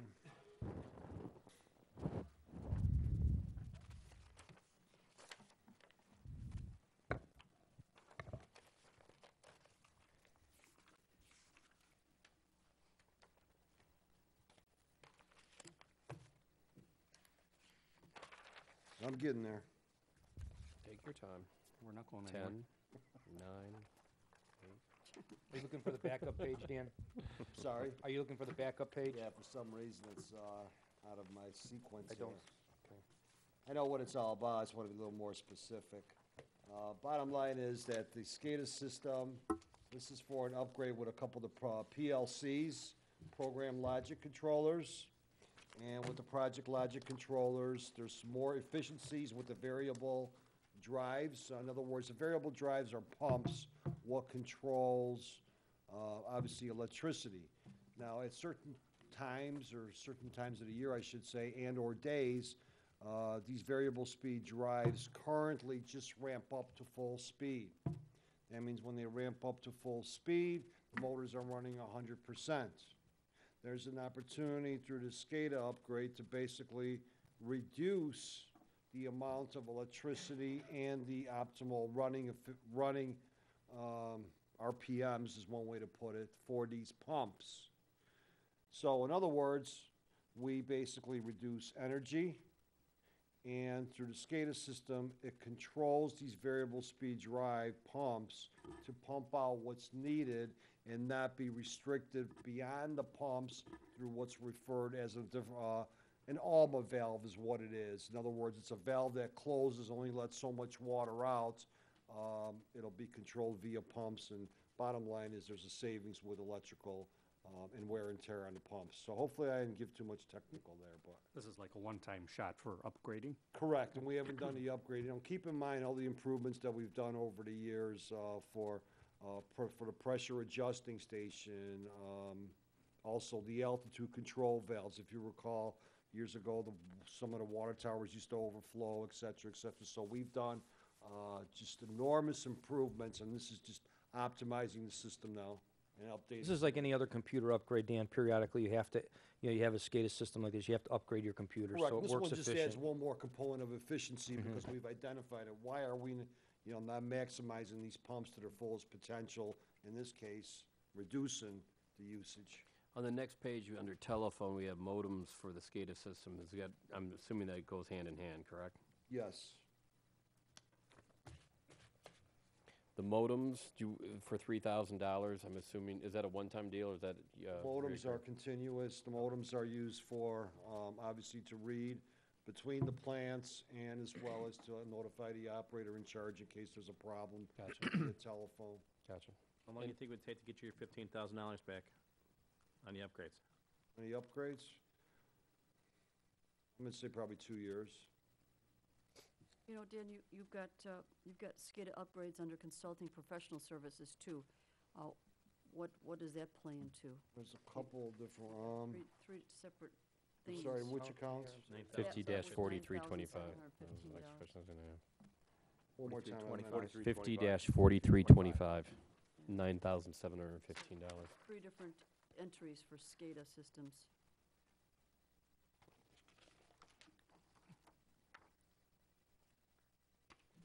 Yeah, actually, there's two upgrades. One is,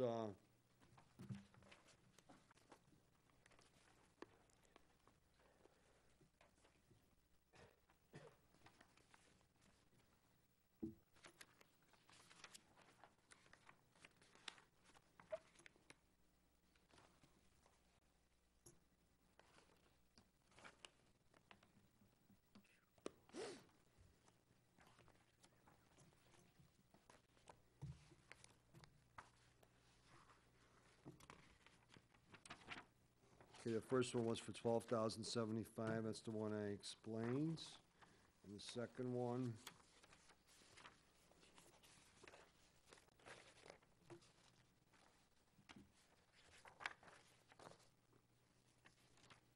I'm gonna have to get back to you on that one. I'm missing a piece of information in front of me at this point. Anything off of page 4? York? What's our year-to-date on 4233 postage and mailing?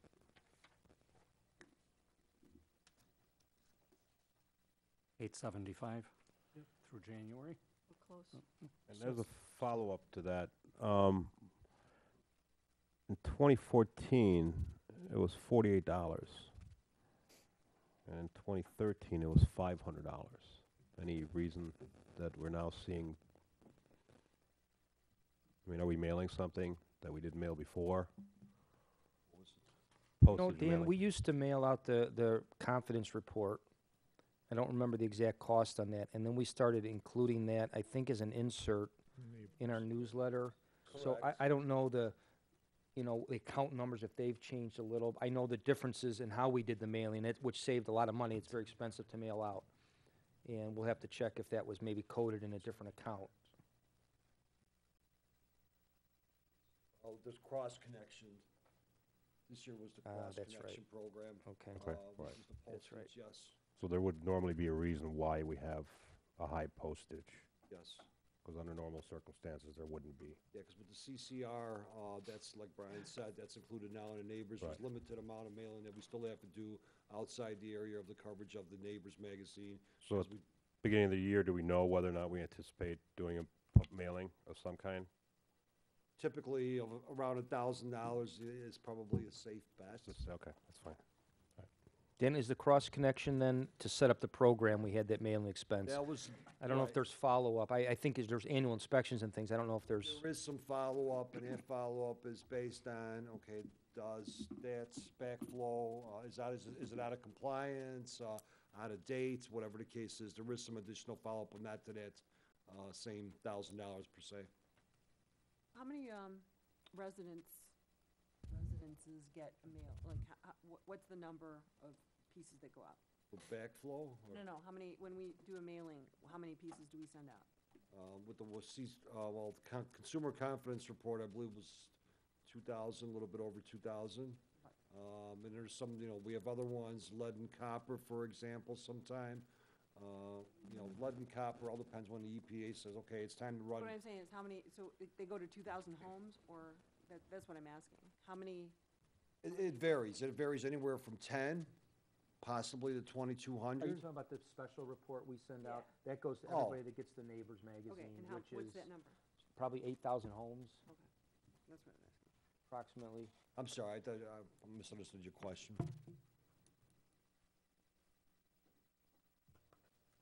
Are we done on this, or you want to go to page 5? 50-4263, $500 for tuition reimbursement. Does anyone use that, Dan? No, again, it's our way of encouraging the staff, or as I mentioned last week, such as water plant operators. Like I said, a couple guys have gone for it. They failed, though. They did fail on the test. It's my goal to get them back into class, take the test again, retest. It is a difficult test, but I think it's something that all can be proud of at the end of the day when they do get that class, being a certified operator, for example. Can we back up for a second to 4255? What's the, what's the year-to-date on that? 392 at the end of January, Three, 392. or 4255? That was the same issue I raised before. Now, chlorine gas stand, I know we're budgeting $4,590, and that I see bills for come through quite a bit. Not quite a bit, but quite often. Right. I guess I'm a little surprised that the amount is as low as it is. Well, I know last year the actual, well, 2014 actual was 773, and 2013 actual was 256. So we have, between 2014 and year-to-date, we're at like $1,400, so we're budgeting 7,240. I'll have to double check that, get back, it's the chlorine gas I know has gone down with the consumption. Consumption, number one, and number two is that the residual that's been pumped from DuPage Water Commission has been pretty consistent, so I know the gas chlorine has been reduced. I have to double check that. This doesn't seem like the numbers make, because last year we budgeted what for? It's good, it's gotta be close to the same, 7160, yes. and we're at 392. The other thing I see, ink cartridges, toner, $1,700. I got, right, And that sounds like, I know we've bought, I'm assuming this is for the color printer, isn't it? that we- correct, that's why I'm And we having, buy, but that's pretty expensive, and I've paid bills for that quite often, so. that's why I wonder wanna if that- double that's check not to in- see if there's, potentially that something was taken out of, public works, streets, and not being applied to the water as well, so I have to double That's what I would think, cross-check because I that. have seen quite a few charges on the printer cartridges. Okay, so you come back to me on that one? Yes, because there might be a disconnect there with the street division. So you're gonna check on 50-4255 as well as 50-4325 for the SCADA Right, upgrade. I want to say that 4325 should be general consulting services that we do use for SCADA when we have problems programming, and that shouldn't be called upgrade, it should be just a maintenance item in there, but I'm going to double check that anyway, Okay. as I was looking at that. We never had it as maintenance before, so it's. That's, you know, yeah, that's why I want to see, Does anybody have any questions on page 5? Go to page 6. Unit 406 for 121,000. This is the backhoe, correct, Dan? yes, it is. This is the backhoe that requires replacement, currently the rating on that one, it was rated by the mechanic, 77. And it does call out for a replacement on it. This is a piece of machinery that obviously it operates probably on a daily basis, and when it does operate, it operates through some very rigorous operations. Hey, Dan, on this one, can you tell me how much the repairs were? Yes. You'll have to give me a moment.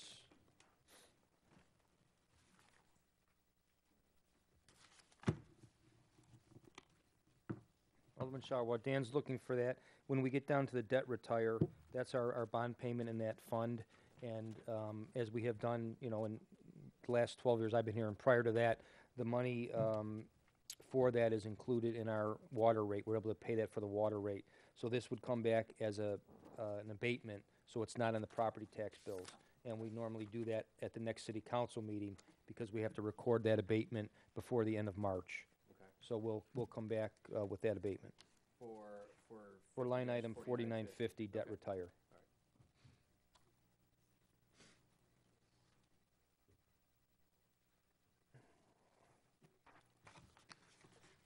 And for 4251, it's the service charge, that's the normal expense that goes to the water fund, to the general fund to reimburse for a variety of expenses that we don't charge, that we charge at the general fund that are attributable really to both funds. Okay.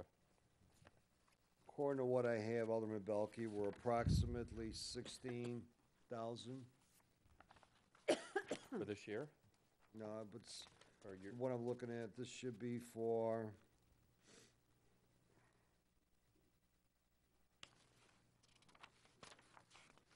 three. Yeah, just from 2003. Since 2003? yes, How many backhoes do we have, just out of curiosity? two. Two, okay. One, if we replace this, I'm assuming we're gonna sell off the other one, sell this 406 off? Correct. Also, Dan, in the vehicle rating sheet that I last received was in March of 2014. This rating was at 64.98, and now it's at 77. So is Correct. that due to that repair that made it jump? The hydraulics on it, if you ever look at a machine, the pistons, everything has to be real tight. What starts happening when you start getting a lot of wear and tear on the joysticks, as they're referred to as, they get very sloppy. As they get very sloppy, you have a harder, more difficult time in controlling the bucket, the arm, whatever else is in there. When you're going down into the ground to excavate next to a water main, you literally cannot see because there's usually water in the hole, engulfed with mud, et cetera, et cetera. So the operators basically have a feel. As they have a feel with the machine, the arms or the joysticks are basically their arms on the ground. And when these machines have too much play in them, for example, you start losing that control. You swing it too hard, you'll break additional things, hurt somebody, whatever the case is. But the rating went up, I But think, it is your went up. question. But a rating The went rating up went also. up because of the Rating went up. repairs, yes. Anybody have an issue with it? It was purchased in 2003, Yes. so it is, 2002, actually, so life expectancy is 10 to 15 years on those? yes. Okay, so we'll leave it in. Okay. All right, any other questions out of the water fund budget? Yes, Dan, 4815 steel plates, I know we're splitting that with municipal services. So is that a total cost of 5250 or a total cost of 105? I don't remember what we talked about at the municipal services meeting. I thought it was the lower number, but I could be wrong. The plates were 5,000. 10,000. Was it 10,000? Yeah, Okay. 10,160. 10,000. Okay. I just couldn't remember, thank you. Okay, anything else? What's the next item there, Ted? Water depreciation fund? Anything else? All right, water depreciation fund, okay. We're getting near the end, everybody. The end is near. All right, starting with FYE 15 budget, interest income, we were expecting $4,000, and that's it for revenue for this. We actually had no revenue so far. Our expenditures in this area were supposed to be $418,200. Capital improvements was supposed to be $313. We came in at $260,000, a savings of $53,000. Our equipment was $105,200. That we did not buy the truck. That was the replacement valve truck. Correct? Correct. Okay. Our ending cash balance for FYE 14 was $306,434. Instead of having a loss of $414,200, we only had a loss of $260,000. So we had an ending cash balance of $46,434. We're looking for expansion items of $294,100. We're going to transfer in from the water fund, as I stated before, for 16, $350,000, for 17, $400,000, and 18, $100,000. The key on this whole thing is to get down to our ending cash balance for FYE 16 would be $104,000. However, when you go out to 17, the $500,000 under capital improvements is going to be for the Plainfield water main. With that taken into account, we will be have a negative fiscal year balance of $98,000 for FYE 17. Okay, but our beginning cash balance will be 104, so we'll have a positive cash balance at the end of 17 for $6,334. $100,000 transferred in from the water fund in FYE 18 with no expenditures going out, and will leave us with an ending cash balance of $107,334. And Alderman Shower, if the water fund that we talked about earlier, because of the reductions from the Water Commission, if that all plays out, exactly to the estimate, which it does indeed exactly, that transfer in the third year instead of 100,000 should be about 400,000 into that fund. And there's also, Brian, just so you know, there's a couple $1,000 of interest Yeah, income, right? I circled that. Okay. Okay, page 10, 12-51-4390. Well abandonment 2, 5, and 7. Discretionary for $55,100. Dan? Right, basically what this is we have 3 wells, 2, 5, and 7. These wells are, currently the problem with the wells is we need to test them on a monthly basis per the EPA. The wells have been cascading, in other words, air has been coming out of them.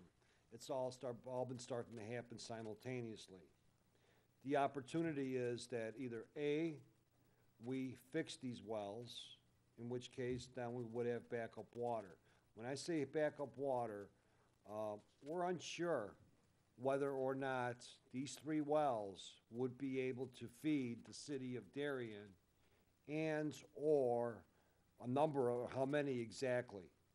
The only way we could really do that is to conduct a water modeling study, and even then, that may have some fluctuations in it.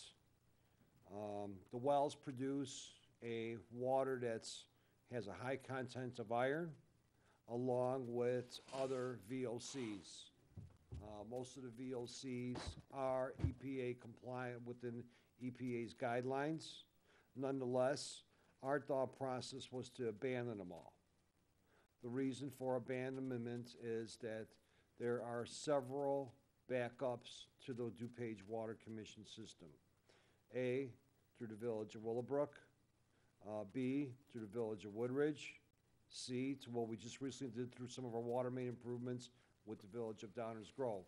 Now, obviously, if there's that much of a catastrophe and DuPage Water Commission goes down for more than 2 days, everyone in the area will be out of water.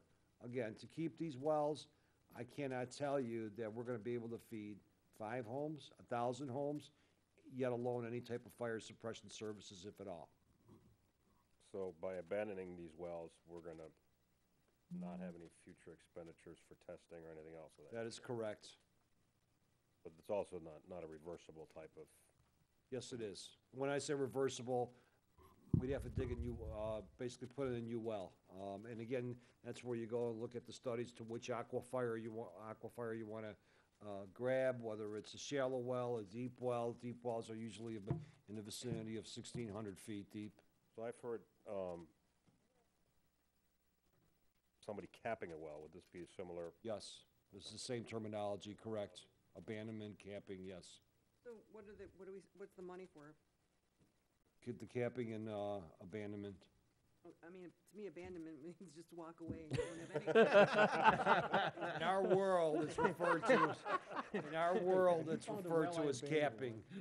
So the Dan, is answer that a capping. company that we would pay to come out to do this? I left mine at the police Right, station. there's basically the protocol is notifying the EPA, getting the DuPage County Health Department involved, and there's companies that specialize in putting certain things into the well, bentonite, so on and so forth to cap it. What's the annual cost per well to just keep doing what we're doing now?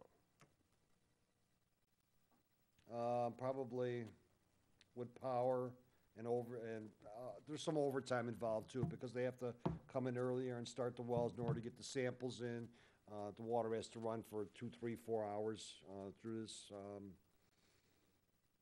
I'm gonna have to put a guesstimate, probably close to 10,000 a year. Per well? With the overtime, the manpower, the maintenance, things that happen throughout the year on them. But you're getting a new expedition, don't you think you just drive over and do it on your own time? Park a Lexus over Wow. So I guess we're gonna abandon the wells then? We're gonna cap them. Mercy. We're gonna Park cap the them. Lexus on Put a top cap of on it. That's right. Abandon the Lexus on top of the well. It's 2 for 1. We're done. And we have an insurance claim. So nobody has an issue with it? Okay. Plainfield Road, water main engineering replacement phase 1 for 50,000. I think we've gone into that. Anybody have a question about it? Nope. Okay.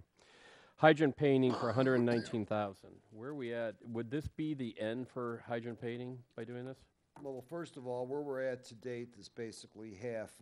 We had to take steps to terminate the services of the fire hydrants painter that we used this year. The subsequent fire painter that was here the first year had agreed to come in at the pricing of the terminated vendor to complete the remaining hydrants. The third and final phase is coming up May 1st, and we will be completed with all the fire hydrant painting then. So currently, we want to use the vendor that did the first coating, and he'll be completing the remainder for this year by May 1st. And pending approval for Phase 3, he'd be moving right into Phase 3. And this would eliminate this issue for 10 years. Yes, So this is- We're gonna paint them the ugly red, right? whatever, yes, red. Can't go with Darien blue? Good. So where's I don't see the 119 in your backup. Unless I'm missing something. It's there. 119, I'm sorry. Or the Hydrant painting. It's on page 16. 16. It actually comes after the 500,000 for the well.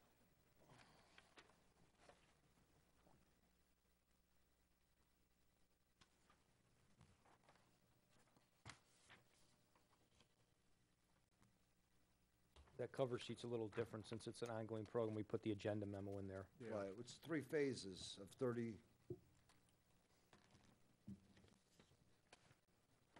But this is the last phase, though, right? Yeah, Yes. I'm confused about the number. I'm sorry, what's the confusion? Well, if we're, The line item's 119, but this is 30.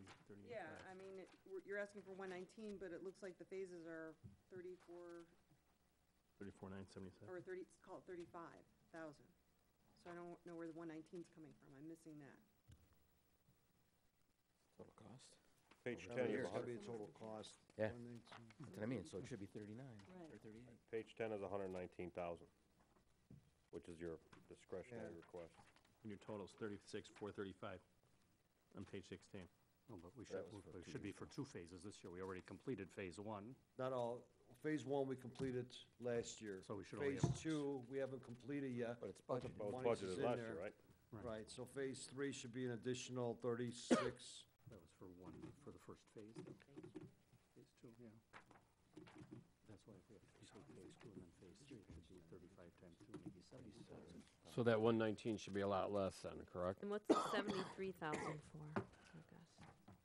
Because there's an extra 73,000. I'm not sure what it picked up there. We'll double check that, but all indications are that should be 36,000. Good catch, Sylvia. Well, wait a minute. This is contract extension, 64,9.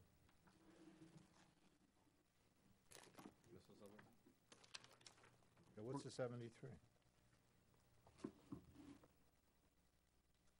Contract extension 2, 73,000. Right, We're going to come back and check on the numbers on that. yeah, because there's a 73,000 line item and a 65,000 line item. 65, 64,954. Well, yeah, Muscat's the one we got rid of. Right. So it goes back to DMD, and we have an agreement with DMD. They're gonna honor the cost that Muscat, weren't they? Right, they were gonna be the Muscat for this year, and then next year was just slightly a couple, little bits higher, but was still within reason of the contract. So let me double check that. Page I'm not- 28 is your contract extension 2. Right, So that's last year's. No, that's phase 3, 36,600. May 2014, May 15 is 36,660 is what it should be. Wonder if the total program, 119. yeah, total program was 119. I'm not sure if, Are they gonna be able to finish it out this year, though, Dan? yes. They will yes. be, pending the weather, okay. When we say this year, by August. This so- fiscal year. No, No. I'm sorry, I'm talking about the So current the program that we 119 didn't Current, the finish. current, Calendar year and a half fiscal year. I'm just wondering if Like that's it gonna here. bleed over into next year and this year's expenses. yeah, was I have to reduced, double but- check to make sure we didn't take the total number of 119, because right now the goal was to have it completed by April 30th for this year's. I have to double check to make sure that we didn't take the opportunity that carried it into next year just due to weather. So let me double check that. So I know it's about half left. The original contract was 35,000 for this year, and then we have 36 for this year. We'll double check it. Okay. Water main valves is under maintenance request for 70,000.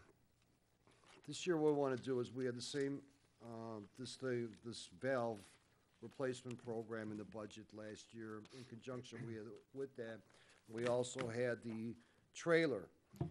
After looking at how we did a couple things, for example, Colonial Manor, we replaced a couple valves. In the workload that we had, we want to take the opportunity to outsource replacing these valves. And actually outsourcing them and working with a vendor in-house a little bit, doing a combination of two. By us doing them ourselves, we were good at it. It took too much time. It took away from other things that we needed to look at more efficiently.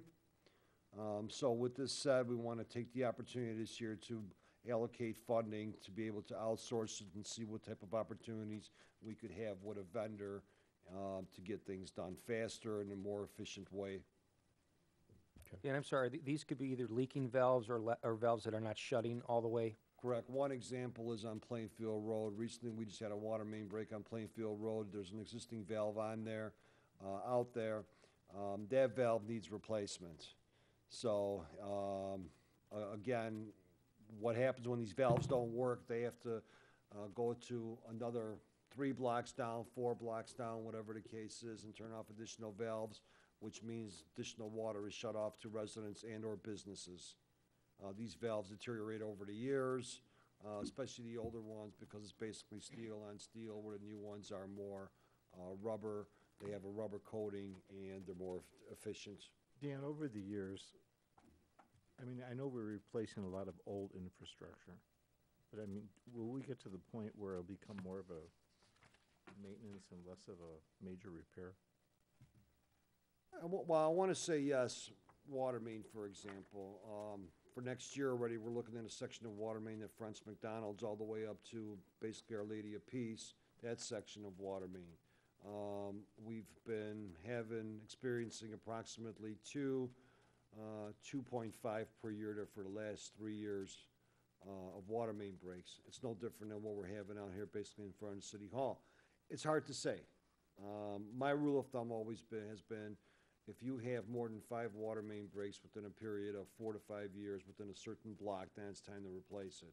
Has that worked? Yes. Is there any scientific methodology to that? The answer is no. Without not starting to do ground samples of corrosive grounds in areas, which can get very costly, it doesn't make any sense. There's water main that may be in the ground for 100 years without any problems.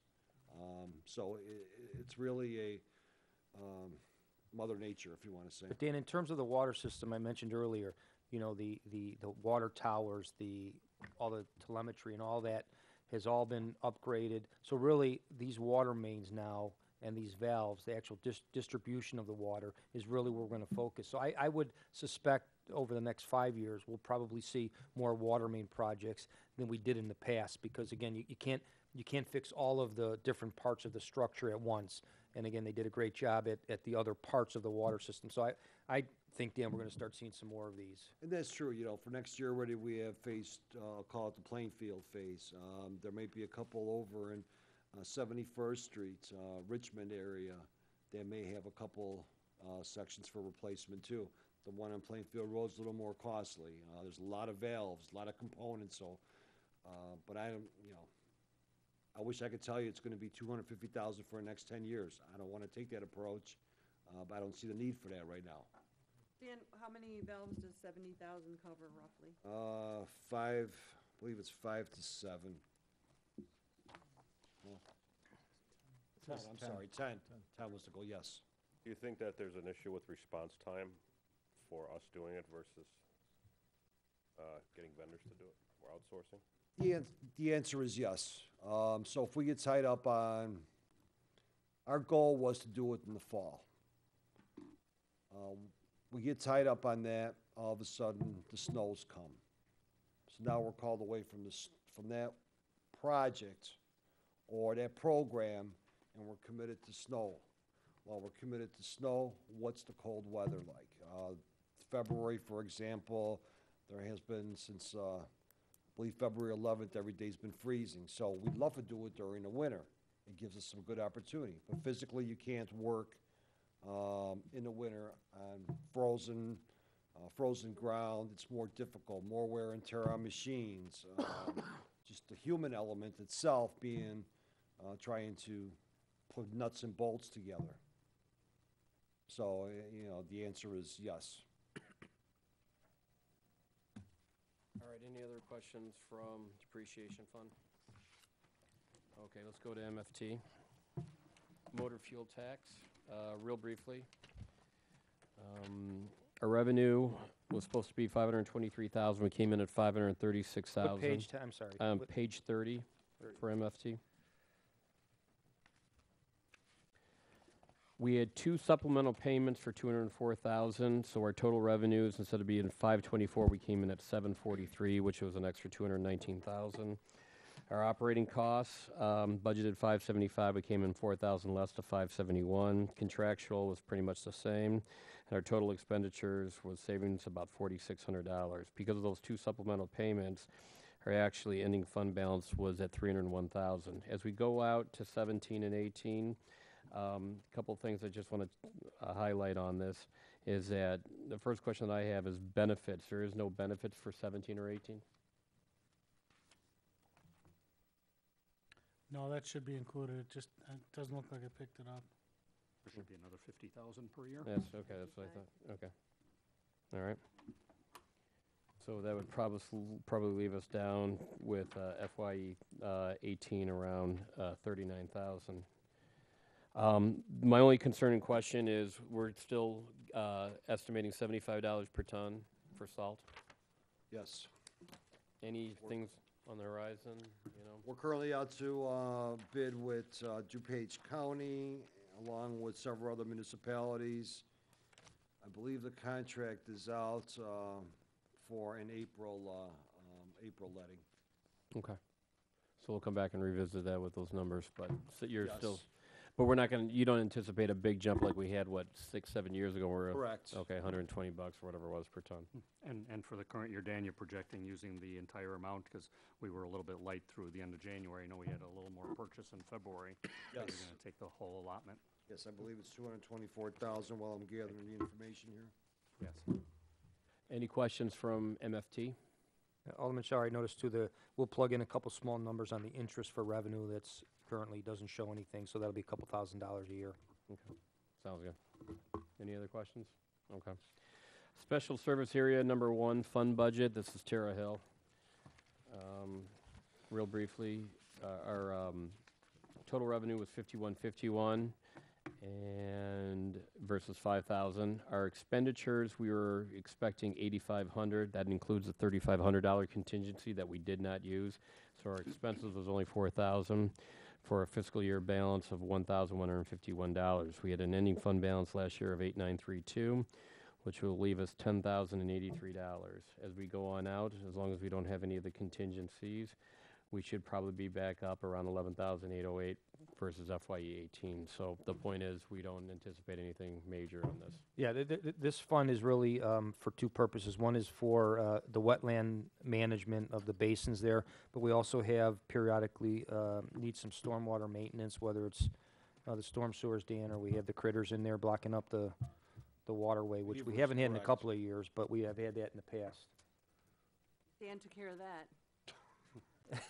What's that? I'm sorry. Relocation program. Beavers? Go ahead. So Brian, just so Why, you no know, mercy. if you go to the I fiscal wish this whole 14 meeting again, just to actual, beat up on you a little more. the last 2 items, the beginning fund balance at 8737 should be 8,932, and the next line should be 9,126. Both those numbers were carryovers from the prior year of the fiscal 13. Oh, okay, so that'll add So 1,000. It'll improve $200 approximately all the way Okay, across thank the you, board. Any other questions from Terra Hill? Debt Fund Bond Series 7B, page 33. And final page? Final page. Okay. Should we stop now, or should we go on? We're gonna go over everything again, Come right? back. Yeah. I have Sure, why some not? questions. Yeah, we have Back more to page questions. 2. All right. Big thing. FYE 15 budget, real estate tax levy 497 came in at 501,182. Interest instead of 500 was 1360. Our total revenues was 502,542. And our total bond payment was $497,500. With that said, we had a fiscal year balance of $5,042. We started with $13,413 for an ending balance of $18,455. Real estate tax levy for 16, $495,000, about $5,000 or $6,000 less than this year. The key is right here, transfer from general fund, $889,045, for our total revenues to be $1,384,045, and our total bond payments will be $1,402,500, which will leave us with an ending fund balance of $0. The reason we're doing this is to save $80,000 in interest. We'll probably actually save closer to $100,000. As the council may recall, we were approached by bond counsel about refinancing two of our outstanding bonds. This one I noticed, since it was due in 3 years, and basically we're dealing with a 3-year budget, and we have the cash available, they were charging us approximately $40,000 to $50,000 to refinance this, which we'd be paying it over the next 3 years anyway. So by us taking the cash reserves that we have and accelerating the payment and prepaying it, we're able to save approximately $100,000 instead of the $40,000 or $50,000 that they were proposing. So it makes sense to do that. We're not doing that. We are refinancing the longer term one, I think, as I mentioned before, the 8 or 10-year one. But by excluding this one, we're able to put an extra anywhere between $60,000 and $100,000 in our pocket. Mike, Mike, is this the 2007 B bond? Yes, yes. Okay, because I know I asked that question, and before, like you said, it was more like 56,000. So you're giving it a range of savings? No, this is the same. Interest payments would be paid off. These interest payments, because these interest payments that are reflected here are 3.5% to 4%, whereas we're only earning 1% on our money right now. So we would be saving the 3.5% or 4%, as well as the costs of the bond counsel and the other costs to go along with it, which they were projecting as over $45,000. It didn't print out very well, but the lower right part of that sheet shows an interest payment due of June 15th of 16. And then after that, all those numbers, there's 5 other numbers, those total up to the savings. Yeah. And actually, if everybody goes along with this and gets approved in the budget, my recommendation would be to pay it off even sooner, because our next interest payment is due June 15th. If we can pay it off as soon as April or May, we're saving 4% on the money versus the 1% we're earning. Not a big deal, but it's still costing us $4,000 or $5,000 a month. If we accelerate it even by another month, we'd have another $4,000 or $5,000 in our pocket. And Mike, I know we covered it, but if you could reiterate then how that money gets paid back to the general fund. Okay, yeah, yes. In terms of the general fund, the only disadvantage to this would be, as you know, when we levy the taxes, when we come up with that tax levy in October, November, when we have to pass that levy, if you notice in the past, we've been levying the same dollar amount, and it's been broken out between bonds and the general fund. Well, now we would have to increase the levy for the general fund because we no longer will be levying for the bonds. The dollar amount of the levy we're anticipating in this 3-year budget projection is the same dollar amount, just a matter of the allocation of it between the two. So we'd be making up for the difference in the general fund. Correct. Anybody have any questions on that? We're all in agreement then? Okay. And that's it. What else do we have? Well, I think just going forward, we, Paul put out a sheet last week in the packet showing the changes. We'll do that again for the items that were not covered there. What we'll do is we'll go through and put all the numbers actually in the budget document. We'll resend that to the council, so you have all the changes cumulative, and then that would go before in April for an actual ordinance that approves the budget. And again, we'll make, until we do that, we'll make slight adjustments if numbers come in either better or worse. I don't anticipate, but again, the sales tax numbers might be 20,000 better for the month or whatever that number is. So there'll be other slight adjustments by the time the council gets it, but at least you'll have a paper copy ahead of the budget ordinance. Julia, do you have a question? So do we have any idea, do we have any idea when we might hear about the state's impact on, that $1 million impact? Probably not till May, the end of May. Okay. I'd be surprised if it's that soon, but Yeah, okay, Yeah. just curious. Well, the state legislature, that's their window of opportunity to keep out the minority. So they try to pass things by May 31st. Is it the number you gave us, Brian? What It was was it, about $1 $1 million, million? yeah, half Was of it the 2 million. Because it's in the paper right here, I'm looking at it. Yeah, that's all good. Did you see that? Currently, we're receiving a little over 2 million, and he's proposing reducing that by Cut. 50%. Mm-hmm. It's a big hit. Anything else? Just as I usually do this in closing, I'm not sure I remember all their names, but there are some people that work behind the scenes here on videotaping this for the benefit of our viewing audience.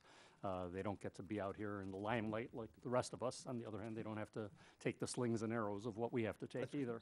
But I do want to thank the people. Brian, I don't know if you know their names. John in Larada's Monterey- back there tonight. John is back Larada there today, we have yeah. tonight, but I know Joe was here before.